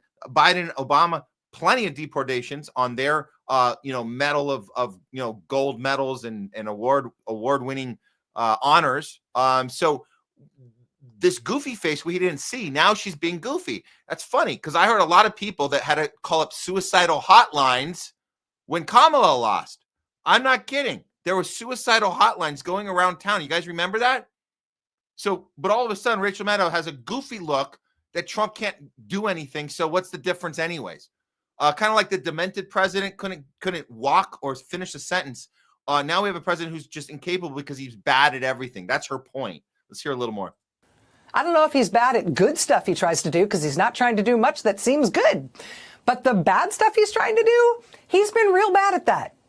I mean, it hasn't been funny exactly. It's too disgusting for that, but it has been the proverbial comedy of errors. Comedy of errors. Ha, ha, ha. Ha, ha, ha. So interesting, because again, we had so many people that lost their effing mind over Kamala not winning, and this joyful feeling that they were given, they didn't get to that follow through. And as far as they were concerned, the entire world was ending. That's it. Again, ending for people in Gaza, that's actually entire world ending. When your house and your school and your family and everything is blown up and your brother and sister are sitting next to you with no limbs, that's actually your world ending. But people here, no, Rachel Maddow thinks it's a comedy of errors. So I guess if we had said that the entire thing was a joke, the entire election was a joke the whole time, and the only thing that was worth doing was standing up for a third party candidate, which they completely belittled and ignored and lied about, whether it was Jill Stein or even RFK before he got out of the independent race, but whatever it was about, or they completely blacklisted like Dr. Shiva. So there's no responsibility there. Of course, there's no responsibility going to be taken. She's just going to laugh and joke and go on with and wait for the next fear mongering for her to do. But again, she's not going to give Trump the credit for the things that he's doing exactly as he's supposed to do, which is continue the genocide in Gaza and provoke war with Iran. Check and check. All right, well, let's look at what's going on ABC. So Trump sits down with an interview with this not very well-known journalist to do an interview. And let's see, there's a couple clips I want to play. This first one is Trump calling out the previous administration, which he's very good at, but this journalist just kind of walks right into the trap. Check it out. The reputation of the United States has gone down under your presidency. No, I think it's gone way up, and I think we're a respected country again. We were laughed at all over the world. We had a president that couldn't walk up a flight of stairs, couldn't walk down a flight of stairs, couldn't walk across a stage without falling. We had a president that was grossly incompetent. You knew it, I knew it, and everybody knew it, but you guys didn't want to write it because you're fake news. All right. Thank you. And by the way, ABC is one of the worst, I have to be honest with you. Thank you. Changing subjects now. Yeah, he walked right into that one. That's. I mean, they're all guilty of it. They admit it out loud. Jake Tapper even has a book coming out about and we cover this. Jake Tapper, who I thought had left CNN because he, there's no way he could be putting a book out and making money off of the name of the book is something like the lie that we pushed, something like that. I don't want to mess up with the title, but the idea is that on the cover of Jake Tapper's book, he's saying we lied about Joe Biden's inability to finish sentences and walk and talk and do anything that a normal human being could do. We lied about it. That's a book. So he's going to make money off that. And he's apparently still working for CNN. So this guy just walked right into that. Of course, Trump was going to do that. But has anything been accomplished here? Just calling out the media, which we already know protects a demented president. They're also going to protect Trump and his war crimes. They're going to do that too. So that's the same protection Trump is going to receive from the same media that he beats up on. And rightfully so. He should call them fake news because they are. But no one's going to hold him accountable for the things that benefit the military-industrial complex. And that's the point. Let's look at one more clip. This is where, and I have seen some right-wing commentators say that Trump nailed him on this. I don't think so much. This is the MS-13 clip. Let's watch it, and then you guys decide for yourself of who won this exchange. We'll look at it closer after the clip. Here we go. Of a gang. And then they looked, and on his knuckles, he had MS-13. There's a dispute Wait a minute. He had MS-13 on his knuckles tattooed. Oh, he had some tattoos that are interpreted that way. But let's move on. Wait a minute. Hey, Terry. He did not have the letter MS-13. It says MS-13. That was Photoshopped. So let me... He's right about that. The M, the S, and the 1 and the 3 were Photoshopped. I don't think Trump knew that. So he's right. However, the symbols themselves did mean MS-13. So we're talking semantics, but the key here is that Trump didn't know that. And this guy was too afraid to go in for the kill on that one. And now he's feeling like he needs to back off. But we all know how Trump behaves. As soon as you show a little fear, he goes in for the kill. He's a shark. He's a shark. And he will go and attack this guy because he took a little back step. And he's trying the same move he did on the Biden one, which didn't work out well, where he's like, let's just change the subject. Never mind. Apples and oranges. Let's just change the subject. It doesn't work out for him. That was Photoshop. Terry, you can't do that. Hey, they're giving you the big break of a lifetime. You know, you're doing the interview. I picked you because, frankly, I never heard of you, but that's okay. I picked you, Terry. But you're not being very nice. He had MS-13 tattooed. We'll agree to disagree. I want to move on to something else. Terry. Do you want me to show you the picture? I saw the picture. And you think it was Photoshop? Well, here we go. Don't Photoshop it. Go look at his hand. He had MS-13. He did have tattoos that can be interpreted that way. I'm not an expert on them. I want to turn to Ukraine, sir. Terry, I want to get to Ukraine. No. He had MS as clear as you can be, not interpreted. This is why people no longer believe the news, because when it's he was fake photographed news. in El Salvador, they aren't there. But let's just go on. They aren't there when he's in El Salvador. They weren't there, but they're there now, right? No, but they're there in now. your picture. Terry. Ukraine, sir. He's got MS-13 on his knuckles. All right. Okay? Well, we'll take a look at that. You do such a disservice. We'll take a look at that, Why don't you sir. just say, yes, he does, and, go on to something else? It's contested. Look, I know this is a little thing, all the other bigger things going on, but it is interesting that he's so bullied by Trump that he can't just say, you weren't given the memo. And we were like, I mean, that would be something you could do. If you had the courage, you could say, Mr. Trump, look, we're talking semantics here. Obviously, the tattoos probably meant MS-13. That's what people are saying. We believe that. We agree on that. However, the fact that you didn't know that the MS-13 was Photoshopped, I'm concerned that you're not having great communication with your team. If I'm the one telling you this right now live on this interview, that's how you would have gotten him. But no, he's like, no, let's change the subject to Ukraine. But no, just so you guys know, this is the picture. That's Photoshop, but it's Photoshop. It's not to imply there. This is a direct. What do you call it? This is a diagram so people understand what each of those symbols mean. So it's not Photoshop in the sense that they're trying to fool us. They're showing us what each of them mean, and they write it on top of the picture, MS-13, and that's what he meant. And so the problem is that Trump didn't know that. Trump thought this was the real picture of. He actually had the letters and numbers on his fingers, which he didn't. This was added. So anyways, small little thing, but it really goes to show you the dynamics and the relationship here between Trump and the media, and he does get the fake news. He calls it out when he needs to. He calls it all the time. But these are the moments where you wish that these guys could at least just say, dude, you're not communicating well with your staff at the minimum. That's all. Just to be right about one little thing. But overall, we are talking about fake news, and that's why this is a real fake news update. One more we're going to do.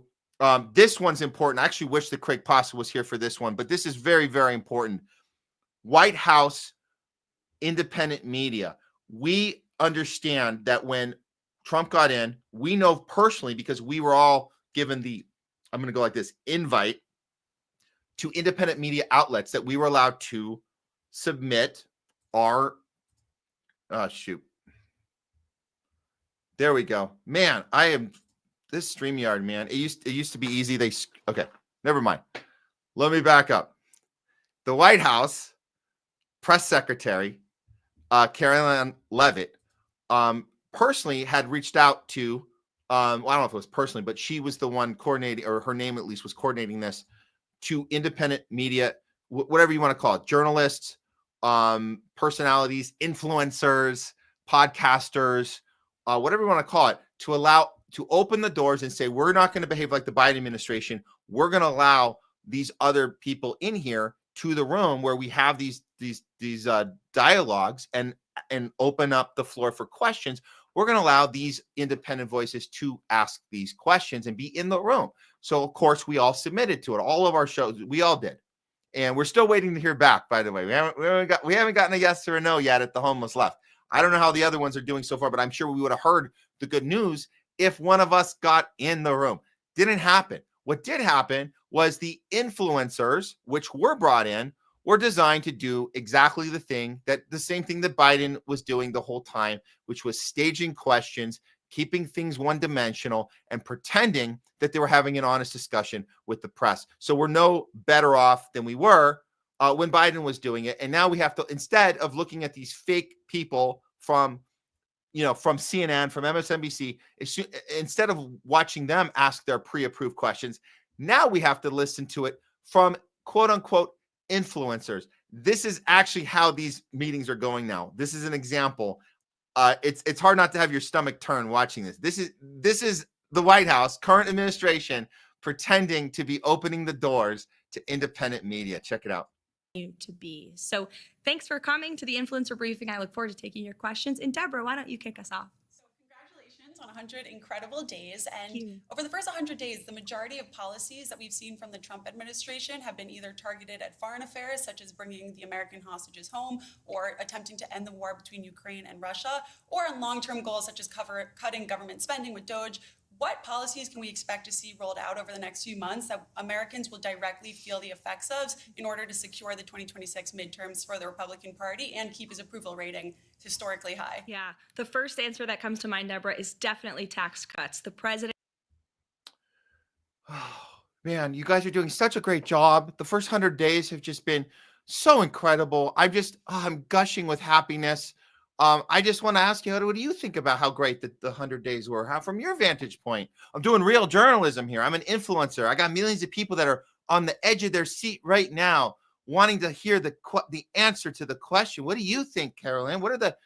How are you feeling about these incredibly, just groundbreaking 100 days of what are these 100 days full of? Not war and genocide and censorship and deportations and more division and stock market crashing and tariffs and all that. I mean, the list is long, and it deserves to be asked honest questions about it, but we're not going to get those questions asked if you're going to stage these situations and bring in these influencers. I mean, what kind of credentials is this? Now, look, I understand we would have the same problem. People, if, for example, let's just say hypothetically that Homeless Left was allowed to be in that room. I'm absolutely 100% sure we would be getting pushback. What kind of credentials do you have to be in that room? And that's fine. I get that. But if we were in that room, we would be able to prepare honest questions. Not attack, honest questions, professionally stated, follow-up questions, which you never see follow-up questions. These are kind of things that we learned how to do just doing this show for 2 years. But that's not what this is about. This is not about actual journalism. It's about theater. And that's why this is a real fake news update, not brought to you by Pfizer. Okay, we went through a lot there, guys. I appreciate all of your support. We have a bunch of comments we'll get to soon here when we bring Jayme in. I think we're going to do one more story before we get to talking back. We'll see. If I was hoping Craig might come back and do one of these with us. Actually, you know what? We'll do one story now. We're going to do some talking back with you guys after that. And then I got one more story after that. So we're going to get to the RFK stuff. We'll save that. So stick around. If you guys are just joining us now, we got a lot more show for you. It's here. It's on Rumble. You guys can go back and watch the live. We always keep the lives up. All 101 episodes are available on our Rumble channel for you guys. All of them in their entirety. Of course, we have our segments. We upload those as well. You can always go back and look at a particular segment that you're interested in, a particular topic. They usually run between 5 and 20 minutes, sometimes 30, 35, depending on a guest that we have on. So yeah, you can go and do that. So, but even if you're watching us live, thank you. Stick around. We're going to set up one more segment. I think we're going to do World War III watch. Yeah, we're going to set that up right now. And we'll see you guys in a second. So get your questions ready. Get your comments. We will be interacting with you guys and responding to you from our Rumble channel very soon when we get to talking back with Jayme CheeseSlice. So both those segments, and then we're going to cover RFK after that. So don't stick around. Don't go anywhere. We'll be right back.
Time for World War III watch.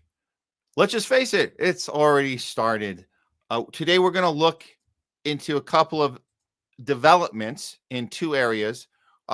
First of all, let's start with the ceasefire talk. We had Craig Pasta on earlier. He might be joining us again today on the show. But we talked about the ceasefire situation, that from the beginning, it was the wrong message. From the beginning, we knew it was a psyop. I mean, we were told this. A lot of people came on. We had conversations about this like immediately in October, right after October 7th. We talked to Dr. Shiva, who told us this was the wrong messaging. This is a deliberate attempt by the establishment to make us think somebody is fighting for the people. Ceasefire now didn't actually make any sense. But even still, and to be clear, the thing that made sense is end the occupation now. That's the thing that made sense. That's the language they did not want us to be using in the streets. Ceasefire now implies there's some sort of equal war going on, where both sides need to stop the bombing and the killing and the fires and the babies' limbs getting blown off and babies' heads being cut off, which we realized later. Well, we knew, but we saw actual proof that the only side doing the babies' heads being blown off and cut off was Israel doing it to Palestine. It never happened the other way around. So with that, the ceasefire agenda was always BS, always. So when we heard Joe Biden, we heard Kamala, we heard AOC throughout the campaign trail telling us that they were actively working on a ceasefire, we knew it was BS the whole time. And now, come to find out, it's 100% being verified that it was a lie the whole time.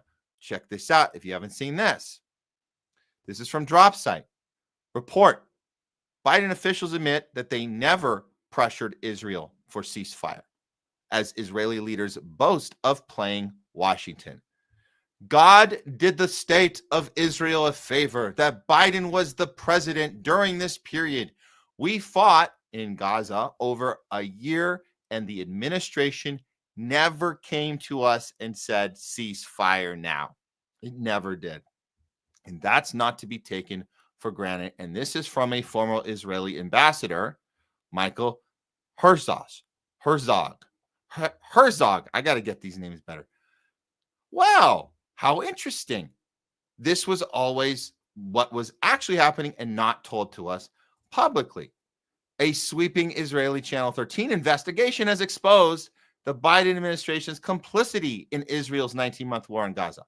9 top Biden officials acknowledged avoiding real pressure on Israel, even as the death toll surpassed 30,000. Israeli leaders openly bragged they dragged out the war, playing for time until Donald Trump's return, which now we know was always about dragging it out even more. Just a changing of the guard, same policy, same Israel first policy. Former National Security Advisor Jake Sullivan, Ambassador Tom Nides, and others defended their unwavering support for Israel, even as they admitted enabling a campaign won U.S. aid described as killing and destroying for the sake of killing and destroying. Wow. Well, let's look who was right about this. RBN was right about this. This is AOC's little speech she gave at the Chicago DNC. You guys remember Chicago DNC? Oh, AOC came to represent the people. AOC claiming Harris and Biden was working tirelessly for a ceasefire will go down as one of the most blatant evil lies in political history. AOC, I promise we won't forget. No, we won't forget.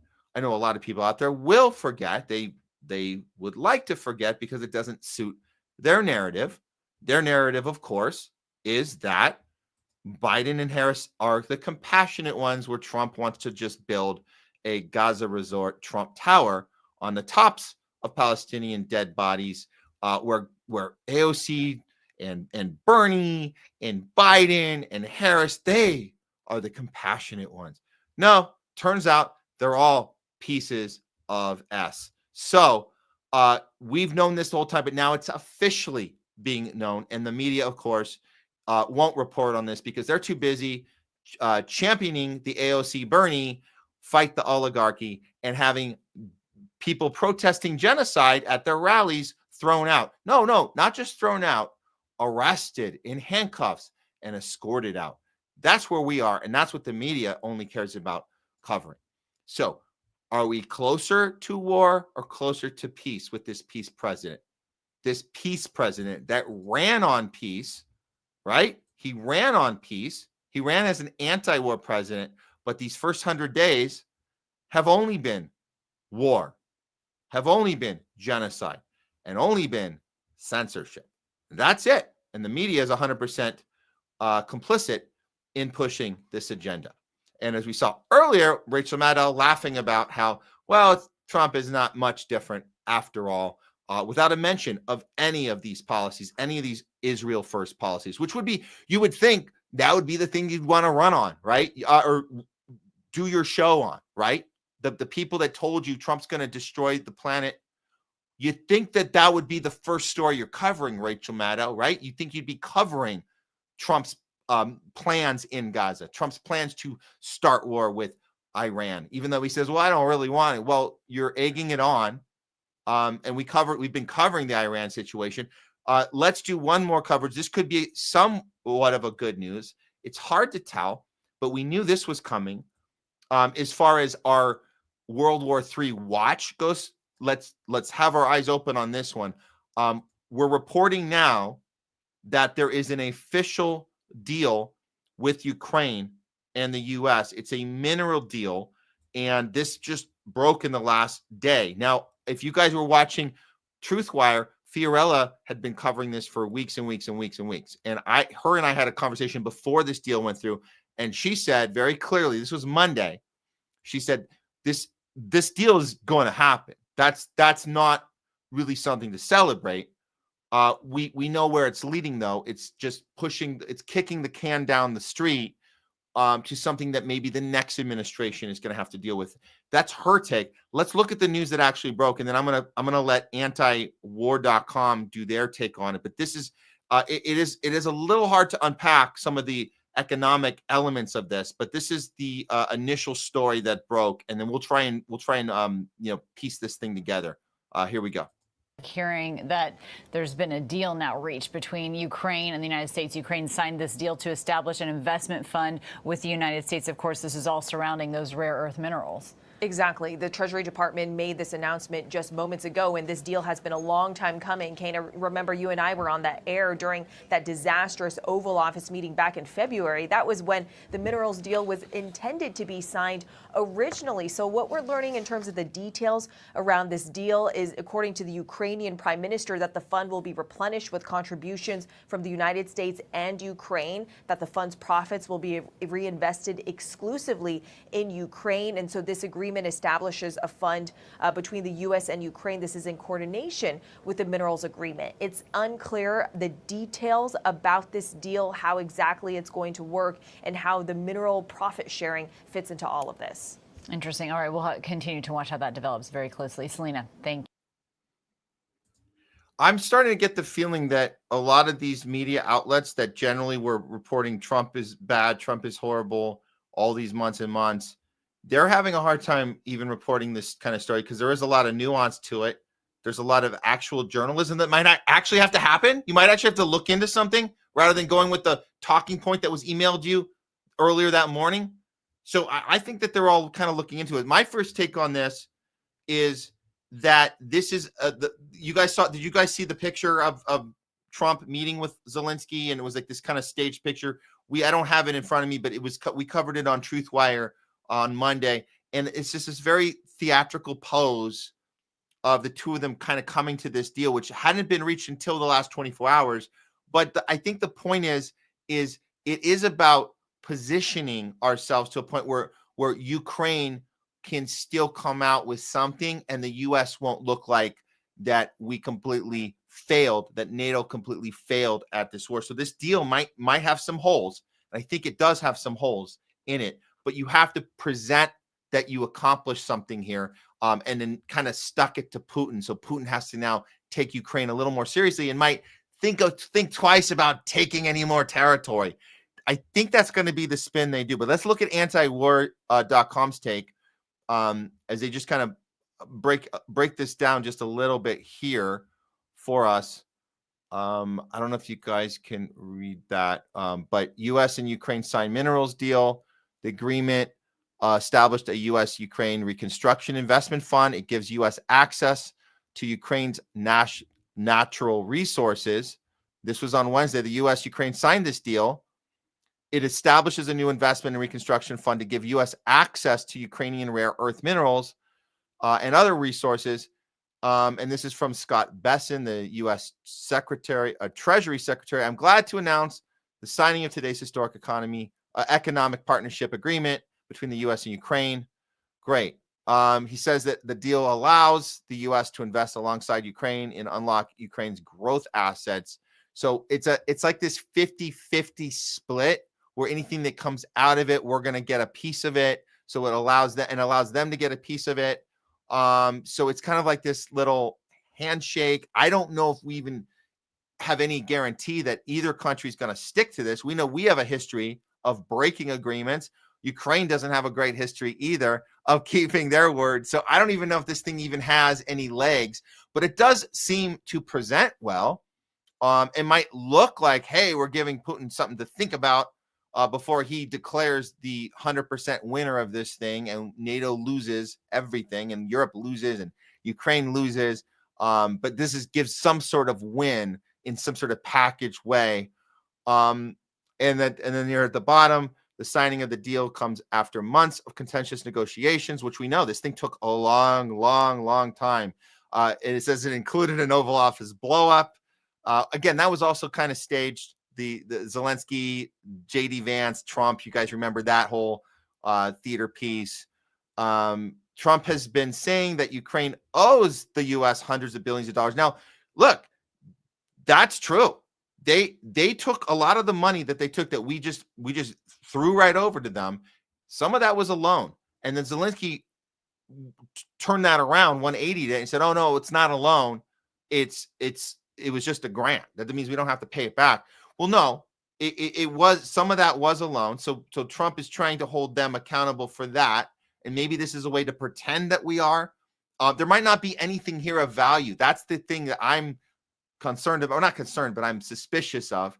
But again, this could just be a way to package this thing to look like that the U.S. and Ukraine got something out of this entire disaster. But we know what they really got out of the deal. The whole point of the war, it took us a little bit to realize this, because we were going, why would we go all in on this thing when there's no way out? There literally is no way out. Putin's going to win. That's it. You cannot beat Russia. We knew that going into 2022, February 2022. So here we are, and this looks like we got something for it. But the real reason that we went all in, and NATO went all in, was to distract Putin so we could take out Assad and drive him out of Syria, and we can give Syria at least another third of it over to Netanyahu and Israel. That was the point. I know a lot of people missed that part. Media's not going to tell you that. We're telling you that. But either way you look at it, the mineral deal, I'll say surely that it does not bring us closer to World War III. So at least that's a good thing. At least we can say this deal does not inch us any closer to where we already were. So in that sense, congrats, Trump, for not blowing us up in a World War III with Putin. Now, Iran, that's another story, and we'll have to keep on that. So that's it for World War III watch, and we'll keep our eye on this story more so as more Ukraine elements are found out and discovered and analyzed. We'll keep on it as we always do. Okay, I think we got through the most of that. Okay, we're good. I think we're going to start engaging with you guys now. Unless I missed something. No, we're going to cover the RFK story after this. So we'll have one more story, guys, after this. But I think it's time we do a little talking back. We brought back one of our favorites because Leslie is out of town today. we're bringing in none other than Jayme CheeseSlice from behind the scenes. He's coming back to you guys. I'm going to go ahead and play it in right here. You know what? I got to do a better intro. We got to get one for Jayme, because this is Leslie's intro. So pretend it says talking back with Jayme CheeseSlice, and it's his cartoon character. We'll work on it. We're working on it. But for now, let's go with the intro for Leslie, and we'll pretend it's for Jayme. And get your questions and comments ready right now, guys. It's time for Talking Back. Here we go.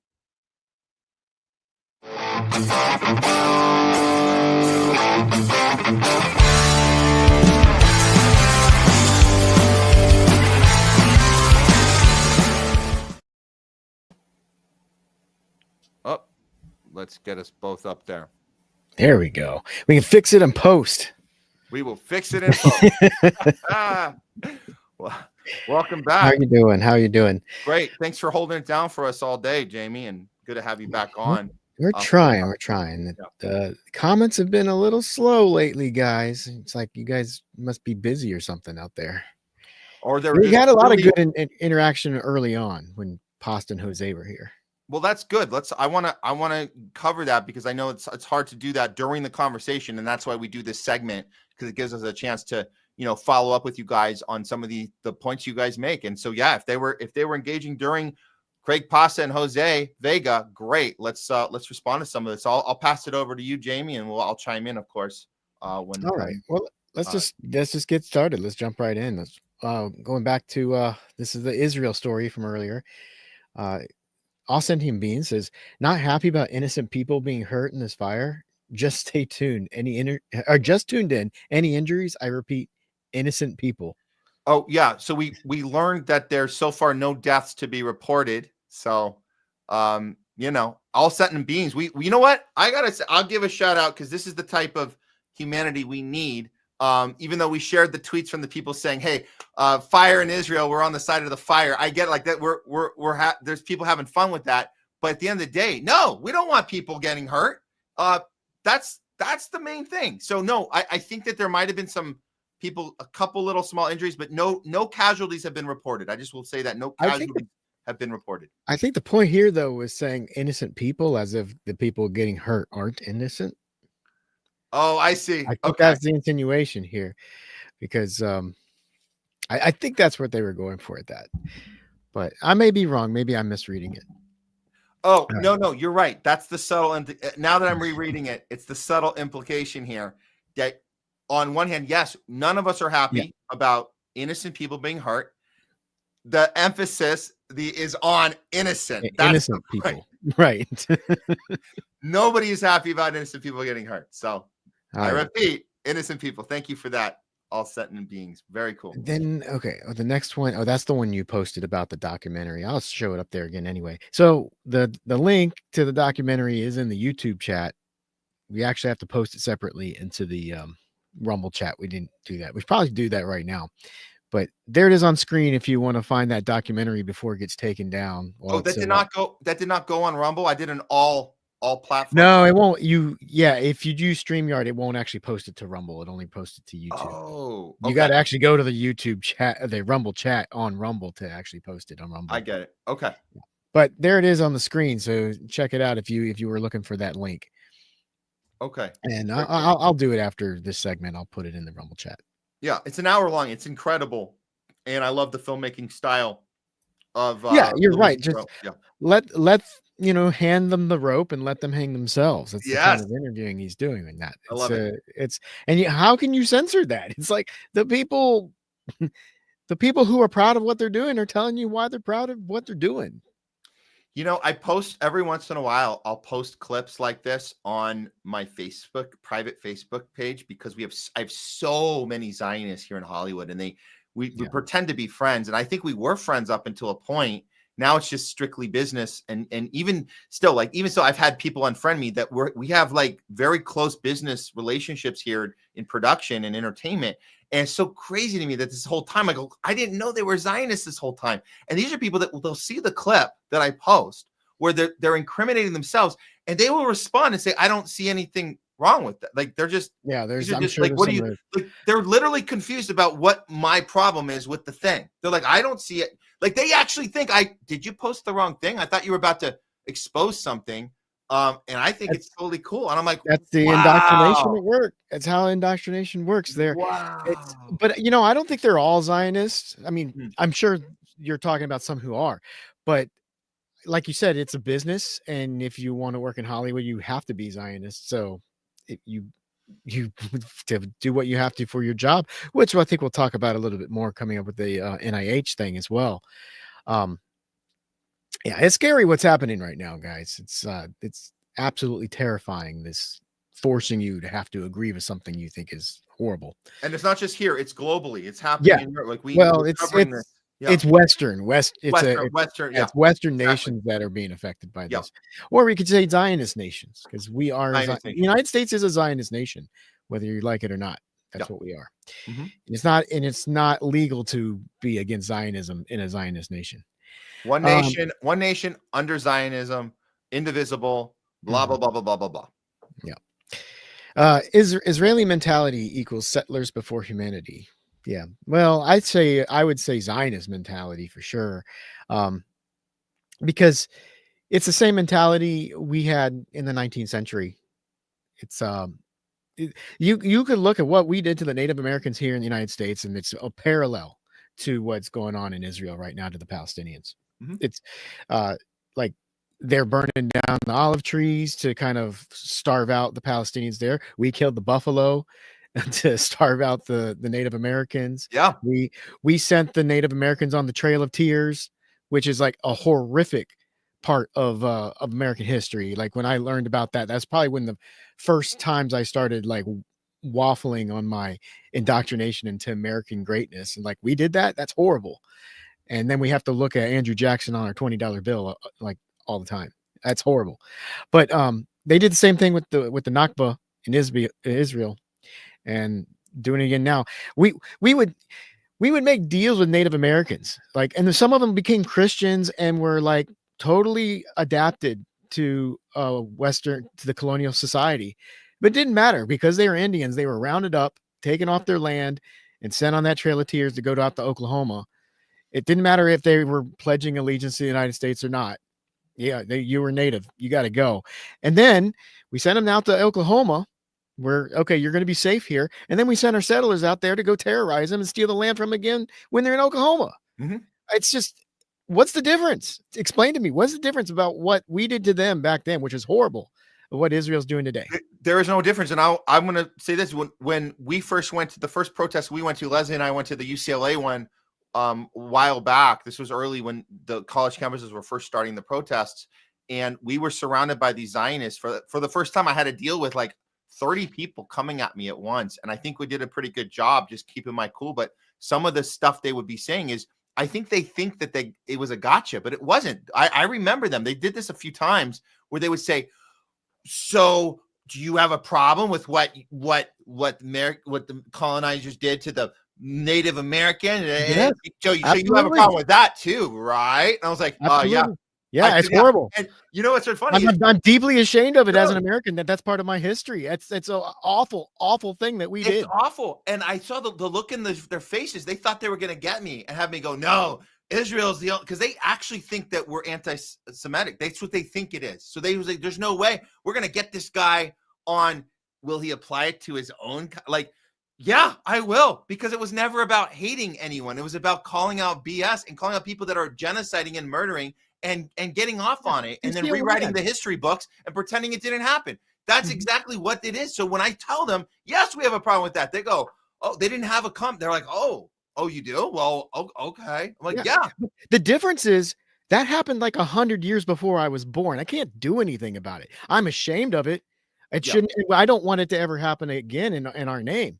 Yeah. And now I see it happening again, and we're funding it. Yeah. I'm not okay with that. Exactly. I'm not okay. And the difference is it's happening now, and we should be able to stand up and do something about what's happening now. I can't do anything about what was done over 100 years ago before I was born. No. 150 now. So it's, but the silver lining on the history that we were mistaught on purpose. Our education system did not teach us accurate information, accurate history. Right. The good news is we can look back and go, huh, that's interesting, because we're learning. So I'm learning. I'm just so surprised by the stuff that was left out. So we can look back and get our historical context and apply it to now. It helps us with how we can solve the problem that's happening, like you say, Jayme, in real time. We can solve this problem when we have access to the past and stuff they were trying to keep from us. So that's the good news, I think, about looking into this stuff. And the Trail of Tears, that wasn't taught to me in regular school or college. I had to learn that after I graduated college. Yep. To find out about the Trail of Tears. So, I mean, I was an adult when I finally found out what we actually did about that. Yeah. And it was like crushing. It's like, because you learn like, oh, America stands for, good things, and like whatever we do is good, and when we do something it has to be good. So yeah, sometimes some people get hurt, you got to crack a few eggs to make an omelet, right? That's the mentality we have. But no, we have done some horrific stuff, like absolutely horrific, and then we always try to find someone else to blame for the horrible things that we've done. And it's still, and they've gotten really, really good at it. And our politics is extremely good at doing that now. Exactly. Anyway, but yeah, it's the settlers before humanity. It's the way it's always been. That's our society, and Israel's an extension of our empire. So thanks, Longmeadow. Yes. Denial is called free speech, not hate speech. So this is trying to censor people for having commentary about, I guess, the different parts of Jewishness, the Jewish culture, and like, I've nenever been a Holocaust denier. I've always thought the Holocaust was terrible.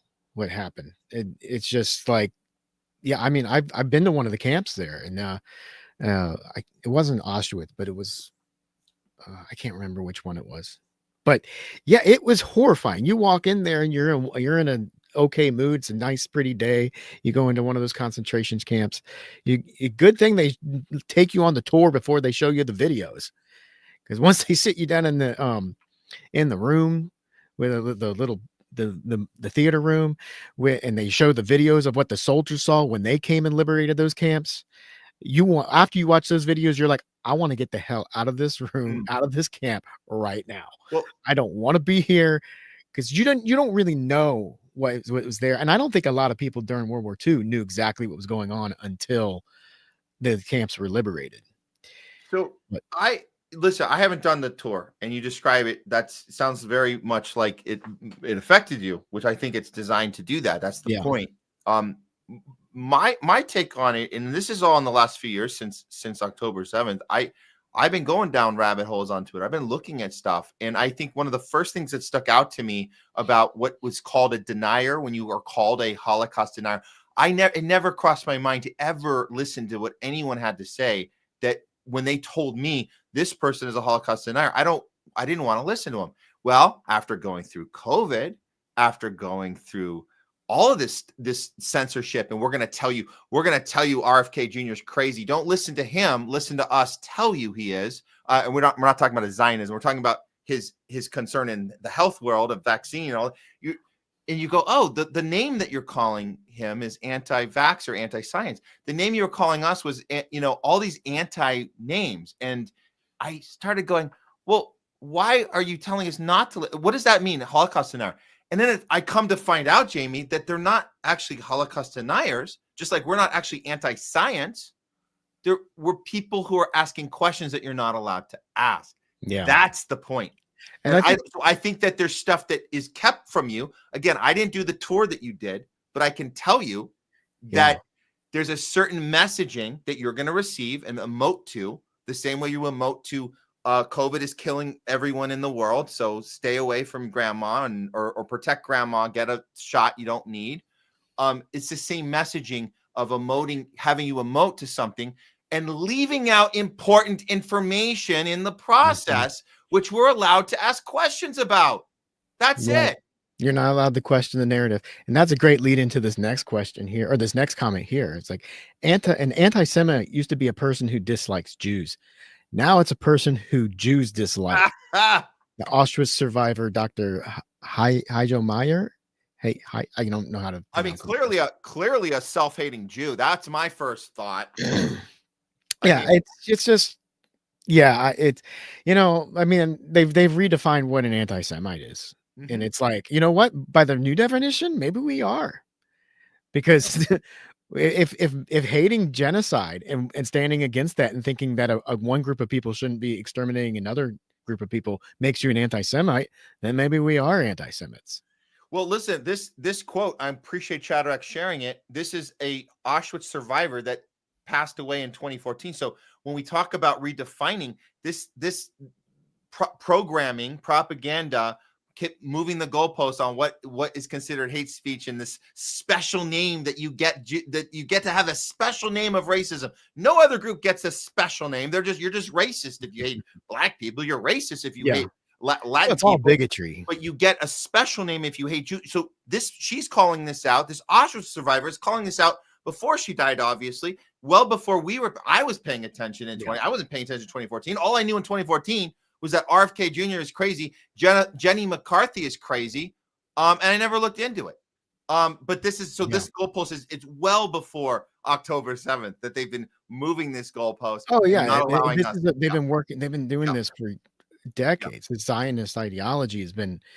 It's never been this bad, and it's actually quite terrifying. Oh yeah, level out there out, and the boldness they have right now. The Zionism is a very violent ideology, extremely violent. Here's from Leslie. Is there a word for someone who dislikes genocidal war criminals or intent to genocide? And yeah, I think the word is you're anti-Semite. If you hate those things, if you dislike genocidal war criminals, you're an anti-Semite now. Never mind the fact that if you're pro Palestinians living, those Palestinians are Semitic people, which by definition would make you pro-Semite. No.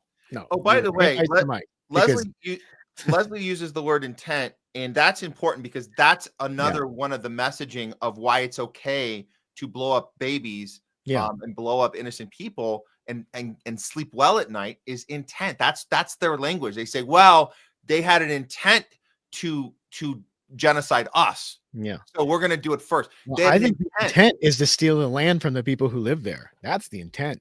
Yeah, but we don't have to even show intent. You're just doing it. Like we don't have to pretend and go, oh, we speculate that you want to do that. No, you're doing it. Meanwhile, their argument is intent. That's all they have. It's, oh, if they had more means, they would have killed more people on October 7th. They would have chopped off more heads of babies, which we can't show you because I can't show you, but it's on my phone. I won't show. That's what they were doing to us, by the way. Right. But then they show us all the pictures of the Palestinian babies getting killed. Oh, well, now we're those on our phone. Sharing that on social media.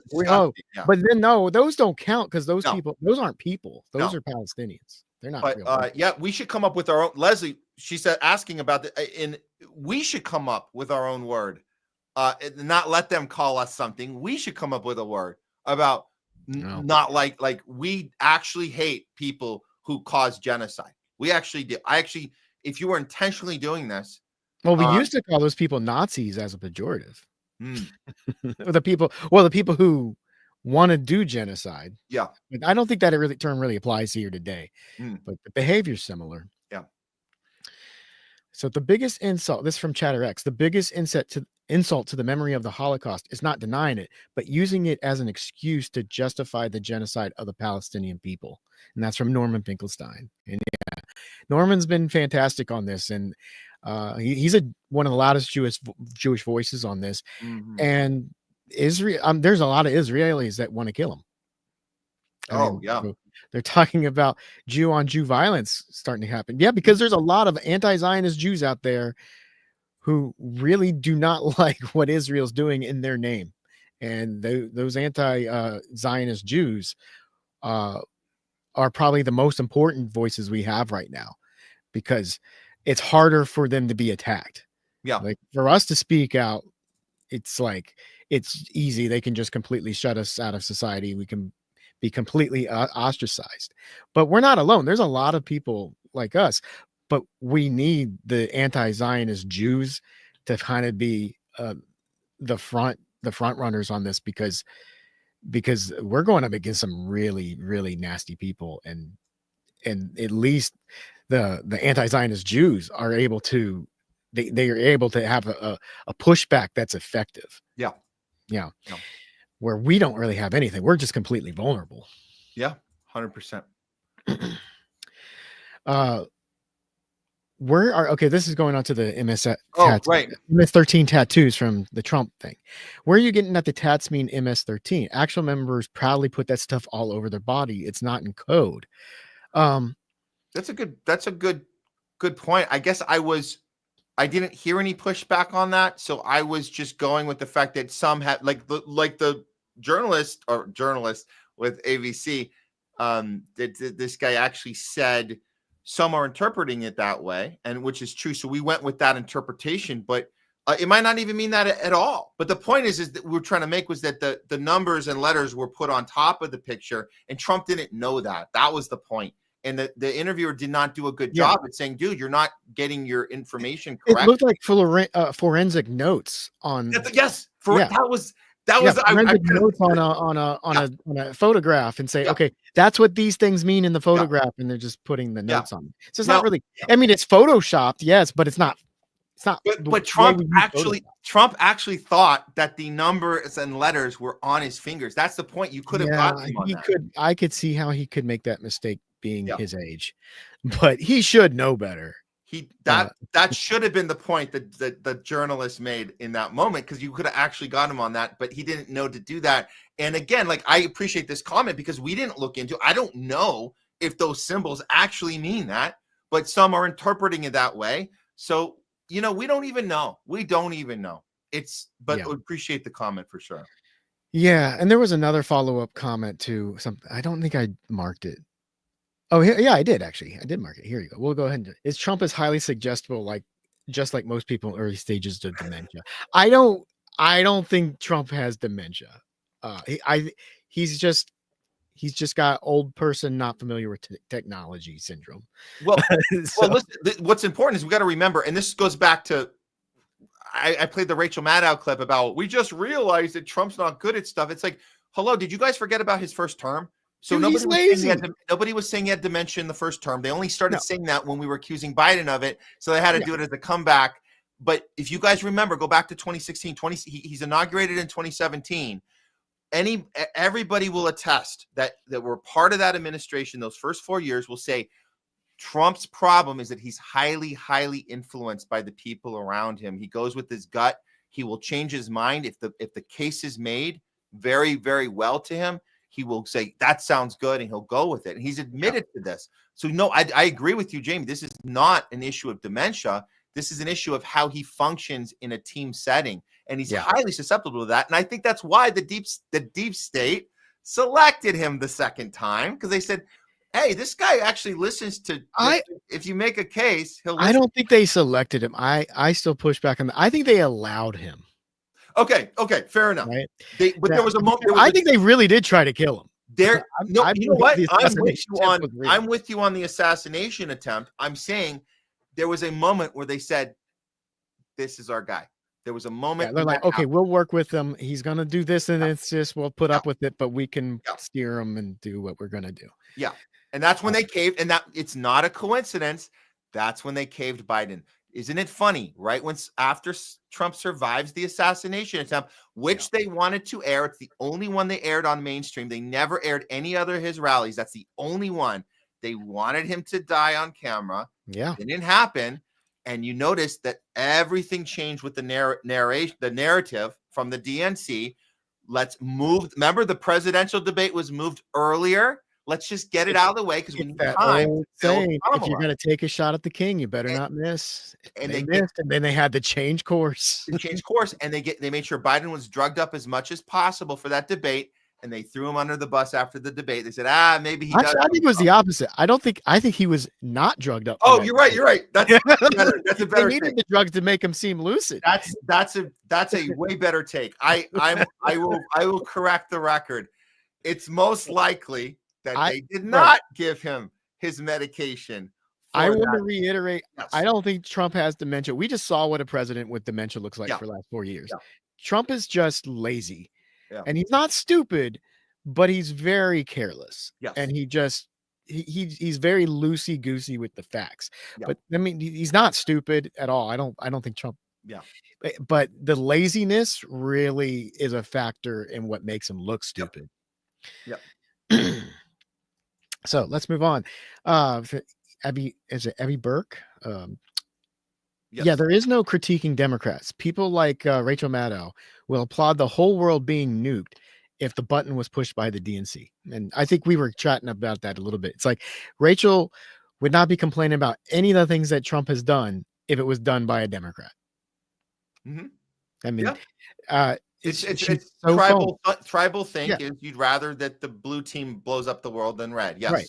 absolutely. If a Democrat had said we're going to do all these stupid tariffs and kind of help tank the economy, they would have been saying, well, this is why we got to do it. And the thing is, the Democrats are just better at doing those kind of show things when it comes to staging something to make it because they got like a lot of the Hollywood influence to make it look nice. It's like the whole wag the dog thing. Bring in the producers to really make it sell it. Yeah. Republicans do it too, but they're just not as good at selling it. Yeah. It doesn't look, I mean, it looks fake when they do it. It's obviously fake. Like all this 100 days crap. And you go try to watch Fox News right now, and they're all saying, oh, the 100 days, it's been so great. It's like, the only thing I'll give you, and the Trump fans are pretty excited about, is they're happy with what he's been doing on immigration, which is horrible. The way he's doing it is horrible, just completely violating due process. But at least he's doing something, and these voters have been asking the government to do something for decades, and he's doing something. But that something he's doing is a huge violation of the way things should be done. Yeah. So, but they don't care. They don't care that their laws are being broken because finally they got a leader they voted for doing something. Yeah. Exactly. And it's not even going to be effective at accomplishing the goals that they want from cracking down on immigration. Yeah. But he's doing something. Yeah. So, but outside of that, the rest of his 100 days, I don't know. Like, what has he done that's been so great? I mean, but they're able to frame it. They're able to find a way. Well, this is why the Rachel Maddow clip's so important, because I think about all the things he did do that she doesn't want to report on, because she doesn't want to let us know that it's something that the both parties support. And that's the problem. So she's going to leave that part out and then pretend he didn't do anything where he did. I mean, just how about the $500 billion deal with Ellison guy with the mRNA AI technology deal? That was on day 2. Like, that's something he did. That's horrible. But Rachel Maddow won't tell us that, because then she can't say it's good. She can't, because then he looks good. She can't say it's bad, because then she looks like she's an anti COVID person, right? Yeah. Or all the things that she was. So she just won't mention that. And there's a whole list of stuff like that where you can't actually talk about the deal he closed. What Elon's actually something we should be afraid of, what Elon's doing, not this stupid, let's burn some Teslas because he did a Nazi salute. I mean, this is the stuff, that's the stuff they want to highlight, which is bullshit. The thing that they're not upset about all the workers getting all the regular workers for the government losing their jobs that shouldn't be losing their jobs. They're upset about Elon making a Nazi salute, which is it wasn't even a Nazi salute. And I mean, it's just that we can't talk about the real IDs and the getting rid of cash, and we're all going to be on this this technocracy system that the WF was pushing the whole time, because Rachel Maddow was always for that. So the fact that Elon is doing that now, just in a different kind of packaging of it, but it's the same thing, the same outcome, you can't even mention it. So she won't even tell you in her monologue that any of that's even happening, because it doesn't fit the narrative of Trump, bad, evil, going to take over the world. Turns out he can't get anything done. He's a moron. Ha ha. So none of that fits in there. So you skip it. You don't tell us about it. I mean, she is the poster child for Trump derangement syndrome. Yep. Like, I don't think anyone looks more like TDS than she does. Absolutely. Well, listen, it's the top of the hour. Let's just do a couple more. Yeah, I've only got 3 more marks. Well, there are a bunch of new ones that came in while we were chatting. Okay. And then we'll run whatever we don't get to, we'll run during the outro. But I have one more story I want to do before we get out. So the ruling that Gouffre's death was definitely not foul play is exactly like ruling COVID definitely did not come from a lab in Wuhan. Yeah, that's a great call there, Jungle Jared. That's the point. So the point is, when we know what it's not. We know what it's not. You're going to tell us that right out of the gate. Monday Night Football. Darryl Hammond goes down. Monday Night Football. Fauci immediately comes on CBS, says we know we know what it's not. We know what it's like, dude. That's the red flag right there. You can't tell us that we know what it's not right away. It's not a thing. That just makes you think that that's what it is. Yeah. But or if you've got a critical thinking cap on, you should think that's what it is when they say that. But I believe she offed herself in the same way that I believe Epstein offed himself. Oh yeah. As in not at all. Not right. at all. That's right. All right.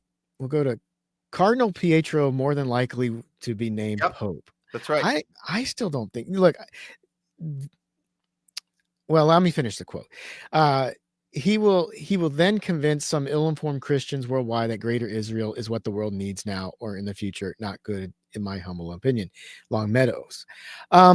If he does become Pope, I think he would do that. I don't think he'll do it because the Vatican still is going to be the ones deciding who the Pope is going to be. And I know it's political place, but I'm sure that Pope Francis was not the only one who was unhappy with what's going on in Gaza from Israel. And I'm sure they know that this Cardinal Pietro is very much a Zionist. And the rest of those, as the other cardinals that are making the decision, there's probably a big enough pushback to say we're not going to let somebody like that be the Pope. Right. But I don't could know, be man. wrong. It's when you look at the coverage right now, I've seen it a couple times. I forget the outlets, but they're calling him a moderate. That's always a sign that that's the one we're getting behind. This is who Israel wants for sure. Yeah. But we'll find out how much influence they have over the Vatican. All right. That's a good point. Okay. So we'll see. I like to think that these people are men of God and they do believe that the killing is wrong. Yeah. And especially when a lot of the stuff that's being destroyed right now are Christian sites and places that are very meaningful to not only to all Christianity and more specifically Catholicism. Mm-hmm. So they might not be very happy about what's going on and not only in Gaza, but also in Lebanon and Syria. Yeah. So we'll see. If someone like that does become the Pope, then we'll know that the Vatican has been compromised as well. So we'll find out. And then the last one I had marked, but there's a bunch of new ones. Wait, can I just throw this one up real quick? From Airways, my vote is for Pizza Bala for Pope.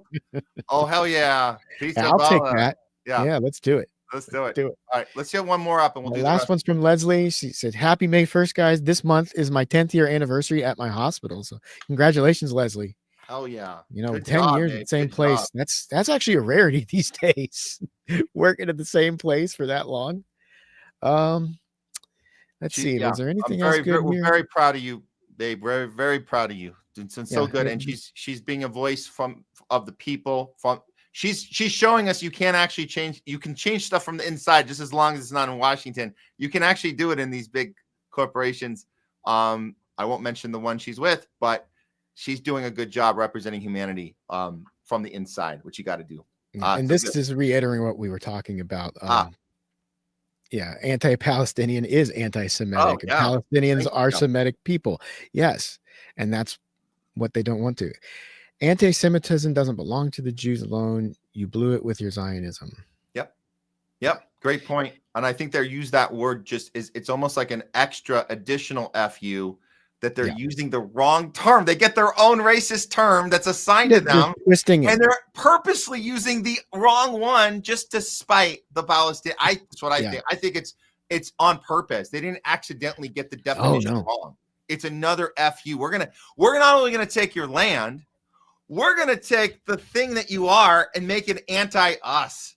It's genius if you think about it. It's like the psychology of it's a double, triple, quadruple FU. Well, and it wouldn't be something that would be able to do if they hadn't been working for a long time setting up the systems of power. They wouldn't, honestly, I don't think they'd be able to be as successful doing what they're doing now if it wasn't for the Citizens United ruling in 2010. Yeah.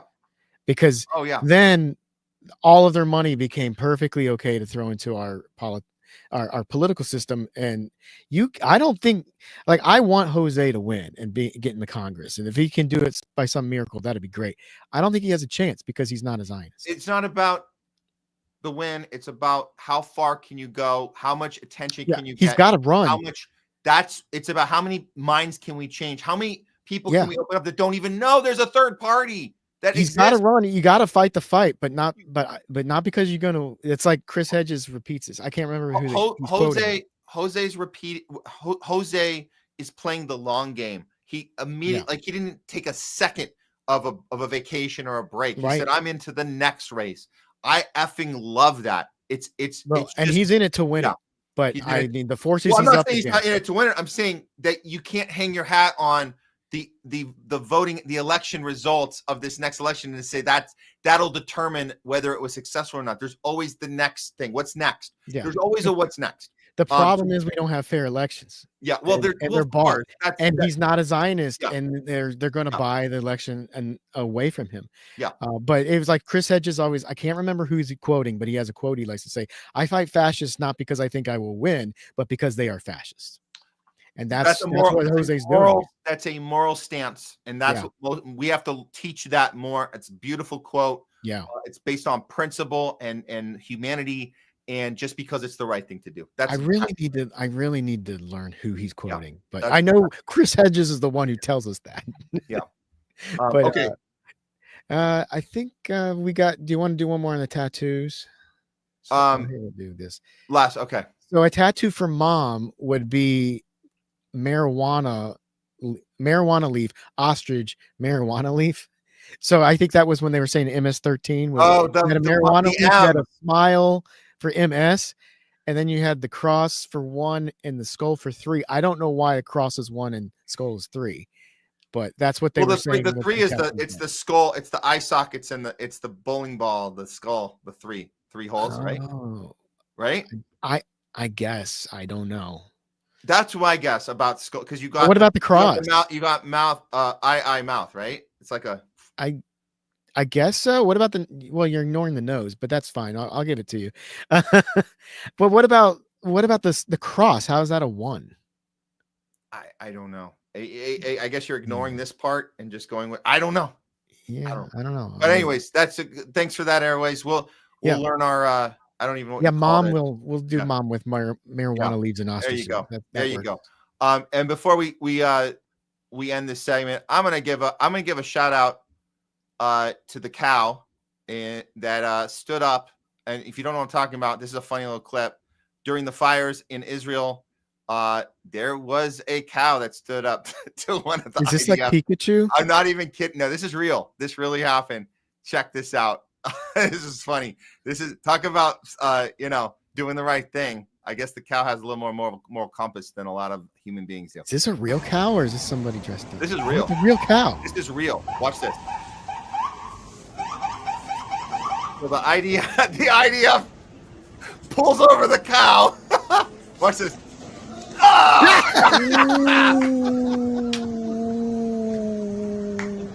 The guy filming goes, ooh. You guys like that? You want to see it again? Let's see it again. Let's see it again. Was this because of the fires?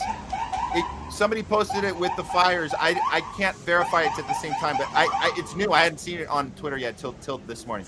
Well, I mean, I don't even. Are we sure this is actually IDF?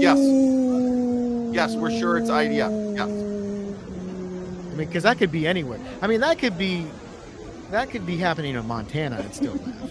That's funny. Okay.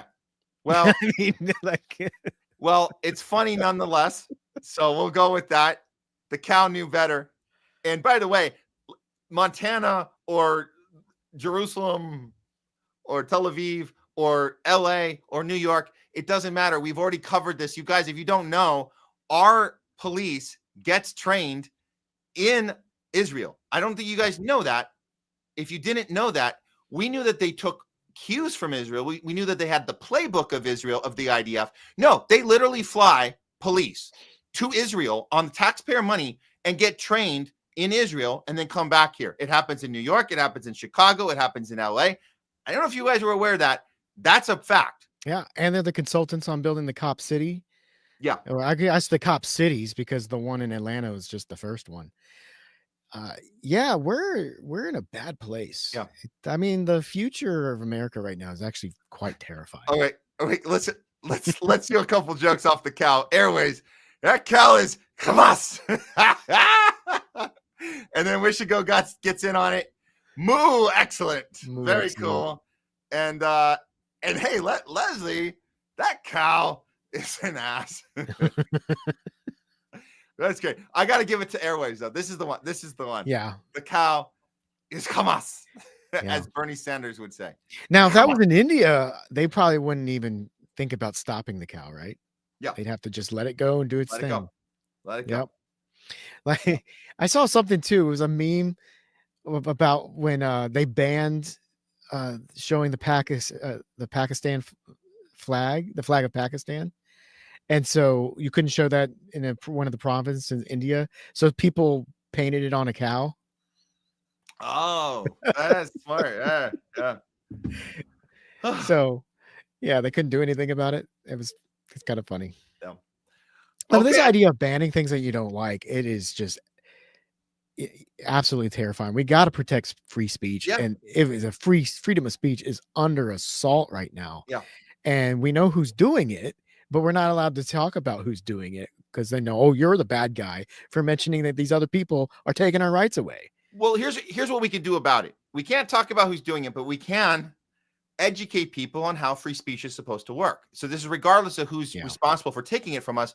We need to remind people. I don't think people know how freedom works. They don't. They love talking about freedom and saying the word. A freedom and a right are things that are not. This is different than a privilege. When you start acting as if you do something bad, I'm going to ground you and put you in your room. That's taking away a privilege. When you get grounded, you don't get to use your iPhone. You don't get to go out tonight. That's taking away a privilege and punishing you for something you did. You cannot take away a right. Otherwise, it becomes a privilege and therefore no longer a right. A human right is just a right, no matter what. Okay? Unless you're incarcerated, there's certain things you can't do. If a court finds you guilty, you can't. There's certain rights that are taken away in that regard. But you can't just willy-nilly say, we don't like what you're saying, we're taking away your right. Yeah. You can't do that. Well, That's like not when they how take away people work. your voting, you're not supposed to be able to take away people's ability to vote. That's a great point. When you get out of You prison, do it anyway. When you serve your time, you should be able to be back to a citizenship and your rights. Your rights are not privileges. And you didn't even touch on the story too that came out this morning where Texas is banning political memes. And that's insane. That is like could you have a more clear-cut case of violating the First Amendment than passing that law? And if you're going to make a political meme, you got to put a disclaimer on it. Well, the disclaimer should say the Texas legislature doesn't believe in the First Amendment of the U.S. Constitution. Jayme, we had this happen in California already. Gavin Newsom already did this to us a year and a half, actually, before he was fired. Yes, he said if you're going to share something that is what do you call it? Like you have to specify in very specific detail that it is a comedy, it's a spoof, it's not real. If you don't tell people it's not real, you are breaking a law and you're misrepresenting something, even if the thing speaks for itself. Like, for example, if somebody dresses up as Kamala and someone dresses up as, and we did this, we shared what Newsom said you can't do anymore because it's confusing people. And then you do it. You have to specify this is satire, it's not real. If you're doing something that is supposed to be funny, which is like Donald Trump debating Kamala and it's people dressed up and doing it, you have to tell your audience that it's not real.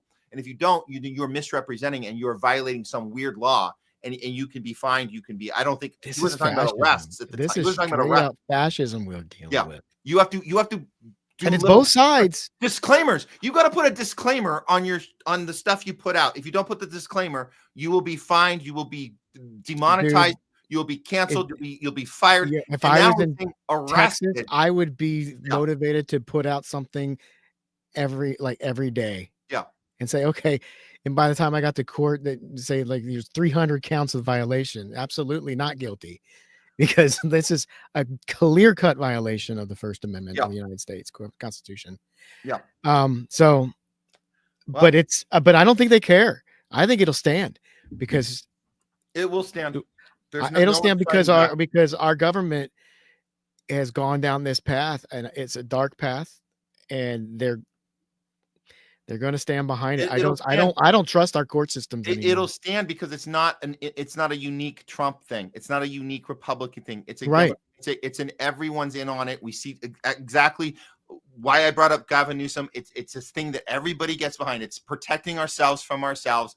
We have to stop the domestic terrorism. Stop it here. We fight him over there so we don't have to fight him here. Meanwhile, we'll police ourselves here, and we'll protect ourselves from our own speech. Speech is violence. Words are violence. This whole thing. So it's just how you package it. But they're all doing it. The other reason it'll stand is because, like when you talk to Garland, the ACLU isn't worth a damn anymore. Yeah, no. The ACLU would be the ones who used to turn to you would turn to fight this. Yeah, but they're going to back it. Yeah, because they've been completely flipped and compromised as well. So it's actually quite terrifying. The country I was taught America is supposed to be no longer exists. Maybe it never did. Dead and gone. Maybe it never did. Maybe it never did. But I was taught it was supposed to be something. Well, I believed in that thing I was taught it was supposed to be. We didn't know. And if it was that thing, I'd be happy. We didn't know that it never was that thing, Jayme, because we didn't have a cell phone in our hand where we can communicate to the world through it. That's the part they're like, no, we cannot let people have power of speech where you can upload whatever you want. You can throw it out to people and say, this is what I want to share with the world. That we didn't have growing up. So the lie they told us that America is what America is what America should be. Yeah. And that's what we need to be. We need to be fighting to turn that lie into a reality. But the opposite is happening right now. I mean, it's just everything that's happening right now is exposing how much of a lie that is. Yep. Yeah. Well, thanks, Jayme, for on the talking back today. Great conversation. Really appreciate it. No, thank you for having me on. Great. Oh, here's one more. The bull showed him. I love it. All right, I'm going to get out of here. Why don't you go ahead and wrap up the show? I'm going to do one more story. I promised the RFK story. I'm going to cover that, and then we'll wrap it up. If that's okay. All right. Actually, you can if you need a split, it's cool. I gotta go run. But yeah, thanks for having me on, and we'll do this again. All right. Thank you, man. Bye. Okay. Take care. Jayme CheeseSlice, everyone on the ones and twos and in front of the camera. He does both sides. He goes in front, behind the scenes, wherever we need him. Very versatile dude. We love it. Okay. Final story. I think I already queued it up. Yeah, we needed to get to this one. Generally, these ones, I don't know. We always save one at the end. So we do appreciate all your guys' engagement. If you want to throw a few more comments up, we'll get to them. We'll roll when we roll the outro. We'll try to get to all your guys' comments if we miss some. We'll do our best. I gotta run them both now because Jayme's off of the ones and twos now. So I'm gonna wrap the show here. But let's do the RFK Jr. story, which broke. This is the child sex trafficking story. We're going to walk this through. We're not going to go down too deep of a rabbit hole today, but I think that we just need to look at this and take it for what it is and ask the appropriate questions of what is actually happening and what is happening next. For those of you who did not hear, RFK Jr. Had a check-in moment with the president, with all the people, all his whole cabinet sitting at the table in the White House with the media watching, and was able to tell him where we're at right now with the HHS and cleaning things up as he's supposed to be cleaning things up. He's going to tell Trump and the rest of the world what he's been able to accomplish so far. And jaws are dropping hearing his assessment of what they've been up to at the HHS. Check it out. Have ended HHS as the role as the vector, the principal vector in this country for child trafficking. Wait, what? Wait. We've ended the HHS's principal issue with child trafficking? What? Maybe we heard that wrong. Wait, go on. What are you saying? What was the HHS, the previous administration? What were they up to? What was this about child trafficking? And during the Biden administration, HHS became a collaborator in child trafficking and for sex and for slavery. for sex and for slavery, a collaborator? Biden's HHS was a collaborator with child sex trafficking. He's telling this publicly. This isn't a recording in a secret meeting that leaked. Wow. Anything else there to say?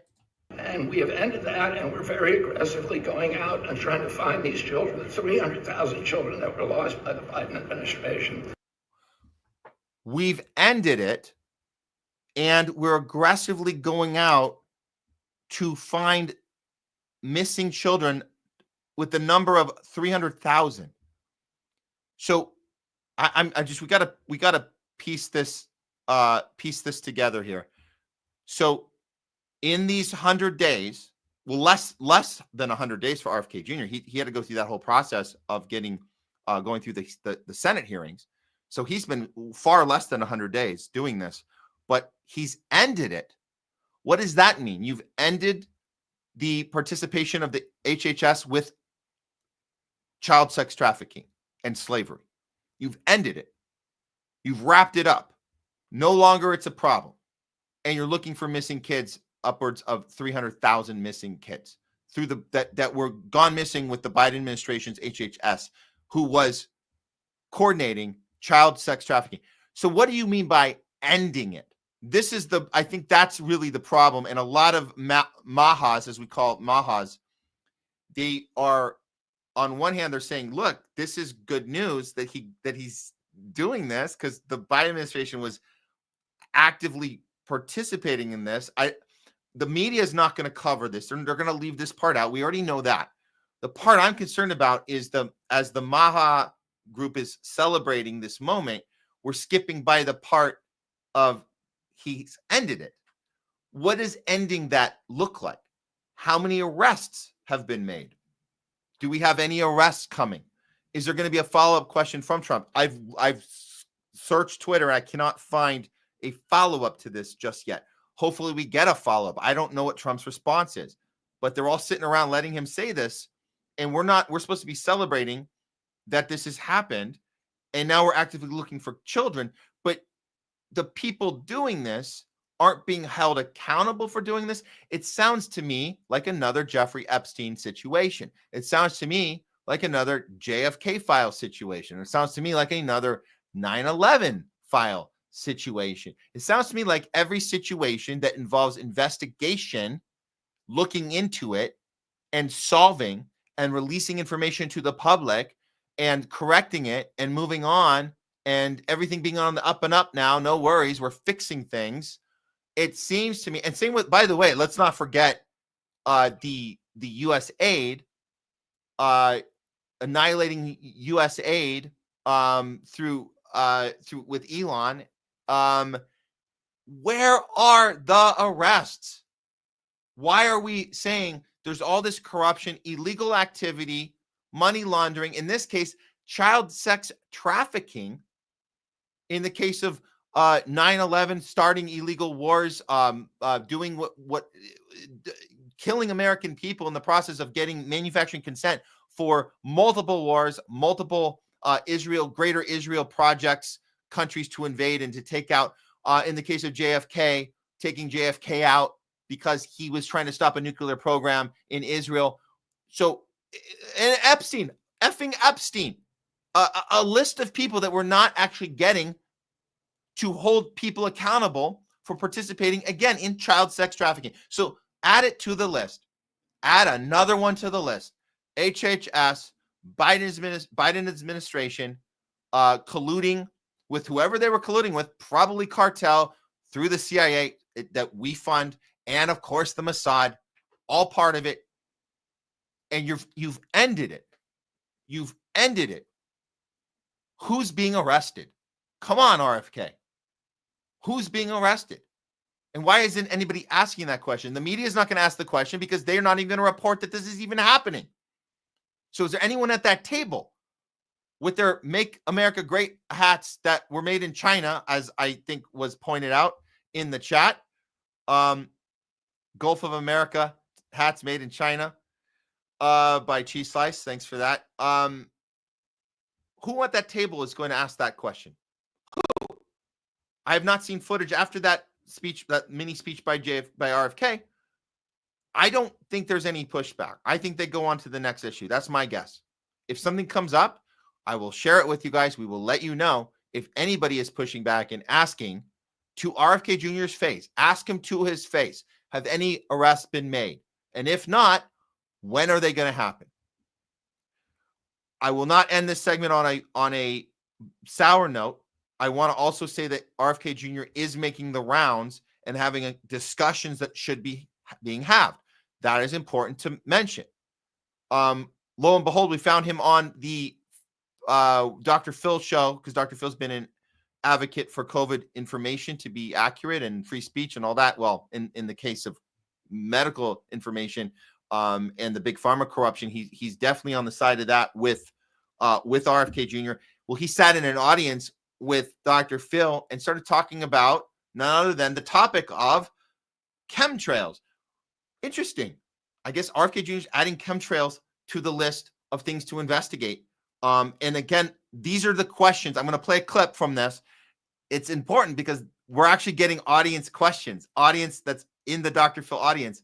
They are asking questions that we want to ask, which is, who is responsible for these chemtrails? And what are we going to do about it? Who are we going to hold accountable? Who's going to be arrested? Very important questions, because we're talking about justice, not just stopping something and saying, oh, it's done. It's done. We stopped it. It's all good, guys. We solved the problem. No more child sex trafficking. No more chemtrails.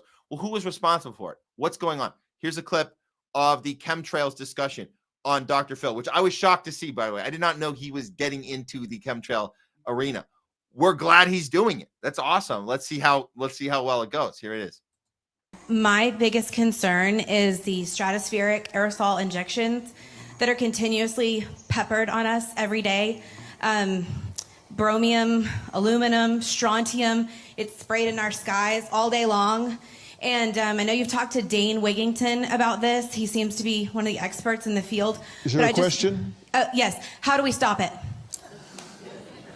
That is not happening in my agency. You know, we don't do that. It's done, we think, by DARPA. And a lot of it now is coming out of the jet fuel. Yes, so, you know, those materials are put in jet fuel. I'm going to do everything in my power to stop it. We're bringing on somebody who's going to think only about that, find out who's doing it, and holding them accountable. Find out who's doing it and holding them accountable. I'm glad to hear him say that. Let's see if it actually happens. But as we just saw in the previous clip, once he finds out who's doing it, he just checks in and says, well, we got to the bottom of it. We solved it. It's done. So I hope that doesn't happen here, but he's saying DARPA is responsible, most likely, and he's got somebody looking into it with the intent of solving the case, blaming it on somebody, and figuring out how they got away with it, who was funding it, how it was able to happen, what is exactly they did to us over the skies. We've been talking about this. We've been talking about this for the last 2 years. Nobody in LA wants to talk about it. I'll tell you that. People say, oh, you're a conspiracy theorist talking about chemtrails. Well, good. The conversation's happening, looking into it. And the last part is the most important. He says, finding out who did it and holding them accountable. That's what we need. We need more accountability. And I hope that RFK Jr. can at least do that for this issue, for chemtrails. I don't think anyone's going to get arrested, but can we find out who did it and find out if we're going to, hold the act? What does that look like, holding them accountable? Having them fired, having their name smeared, maybe? I don't know. Is anyone going to jail? That's what I want to know. I want to know in these next 3.5 years or whatever's left, 3 3.75. I want to know who's going to get arrested for any of the stuff that Trump ran on that he was going to solve and fix. Let me know. Guys, if you find out somebody has been arrested for any of this stuff, let me know, because we'd love to report on it, because I ain't seen it. I ain't seen any arrests. Okay, that is it for today's show. Thank you guys for tuning in today on the Homeless Left. We have reset. We're we're on number 101. It's pretty funny because it kind of has a starting vibe to it again. Episode 101. No, it literally is our 101st episode. 100 came out before this. We celebrated that the other week, and we're ready to move on and forward with you guys. So thank you guys for all of your support, all of your engagements. Really means a lot. I'll remind you guys where you can find us. Of course, this is the main place, the Homeless Left, on Rumble, on Twitter. Find us at the Homeless Left. You can also find me on Twitter, Matt Weinglass. And you can follow me there, and the Homeless Left, of course. This is a support. You can find the support. All you got to do is click the button on Rumble, the join. There's a join button. It goes right to our support locals page. So that's very awesome. Or just give us a Rumble rant once in a while. We've gotten a few from you guys over the weeks and months. It's been awesome. I should plug Pasta too. You can find him Pasta to Go on Twitter X, and Yo Pasta as well. Or no, it is Yo Pasta on Twitter X. Pasta to Go on YouTube. That's the one. So you guys can follow him as well. YouTube, I forgot. Guys, this is our burner channel. Our other one got terminated. So you can find us on THL Presents on YouTube. That's our burner channel. We're sticking it to Google. We're sticking it to YouTube. They terminated our last channel, but we say, no, we're not going to take things lying down. We're fighting back. That's what we do here on the show. We fight back. I just want to thank everyone who tuned in today. We were happy the conversations we had. Thank you for Craig Pasta, Jose Vega. Want to give a shout out to Jayme CheeseSlice, helping us out throughout the show. Coming up next week, we have Jay Scott will be returning to us on Tuesday. And later, I don't have it locked in yet, but we have word. This is a guy. I wanted to save this announcement for you guys. We will be bringing on the one and only Dr. David Martin. He will be coming on the Homeless Left. We'll be interviewing him and having a conversation with him, Dr. David Martin. We're very excited about that. We're about to lock in a date soon. We'll have Craig Pasta back next Thursday, so you can look forward to that and more discussions, more investigations, more Homeless Left, a non-tribal approach to news. Don't forget to like, subscribe, share the stream. It really, really, really helps us out with the algorithm and fighting the censorship industrial complex, which we have to do every single day. Thank you guys so much. Remember, when you go out in the world, it is always with a non-tribal mindset. It's power to the people always. And don't forget it. You want these values, these moral compasses and principle. You want to go at everything with principle, above all else principle. And we say courage and conviction as well. Have courage, have conviction, and above all else, principle. We're going to leave you with a fun little, I don't know if you guys have seen this. We need a palate cleanser on the way out. So this one is fun. A journalist, I guess a influencer interviewing this, I guess B-list or C-list musician. And things get a little funny when they get into a little dispute on language. And I think the journalist the influencer does a great job in this interview. You guys might have seen this. It's hilarious. We'll leave you with that, and we'll see you guys next Tuesday. Have a great weekend, and we'll see you back here on the Homeless Left. Take care. Power to the people. That's amazing. I didn't know that about you. What do you know? That you're a musician. But that's why I'm interviewing you today, so I can get to know you. So I'm a musician. Mm-hmm. What the fuck that mean? Make magic or something? What is musician? I think you're confusing that. Yeah, I'm not no musician. I make music. I make music. And that's not all I do. I make music, I act. I'm a TV star too, a young mogul. Just really quick, I think you're confusing. I'm not confusing nothing because you don't know. You thought that all I was a magician or whatever the fuck you said. See, that's what I think you think I said. No, I said musician, not magician. I don't think, baby. I don't think. What is that? That's ghetto. I don't think. I know. So you think. I didn't say magician, Suki. I said musician.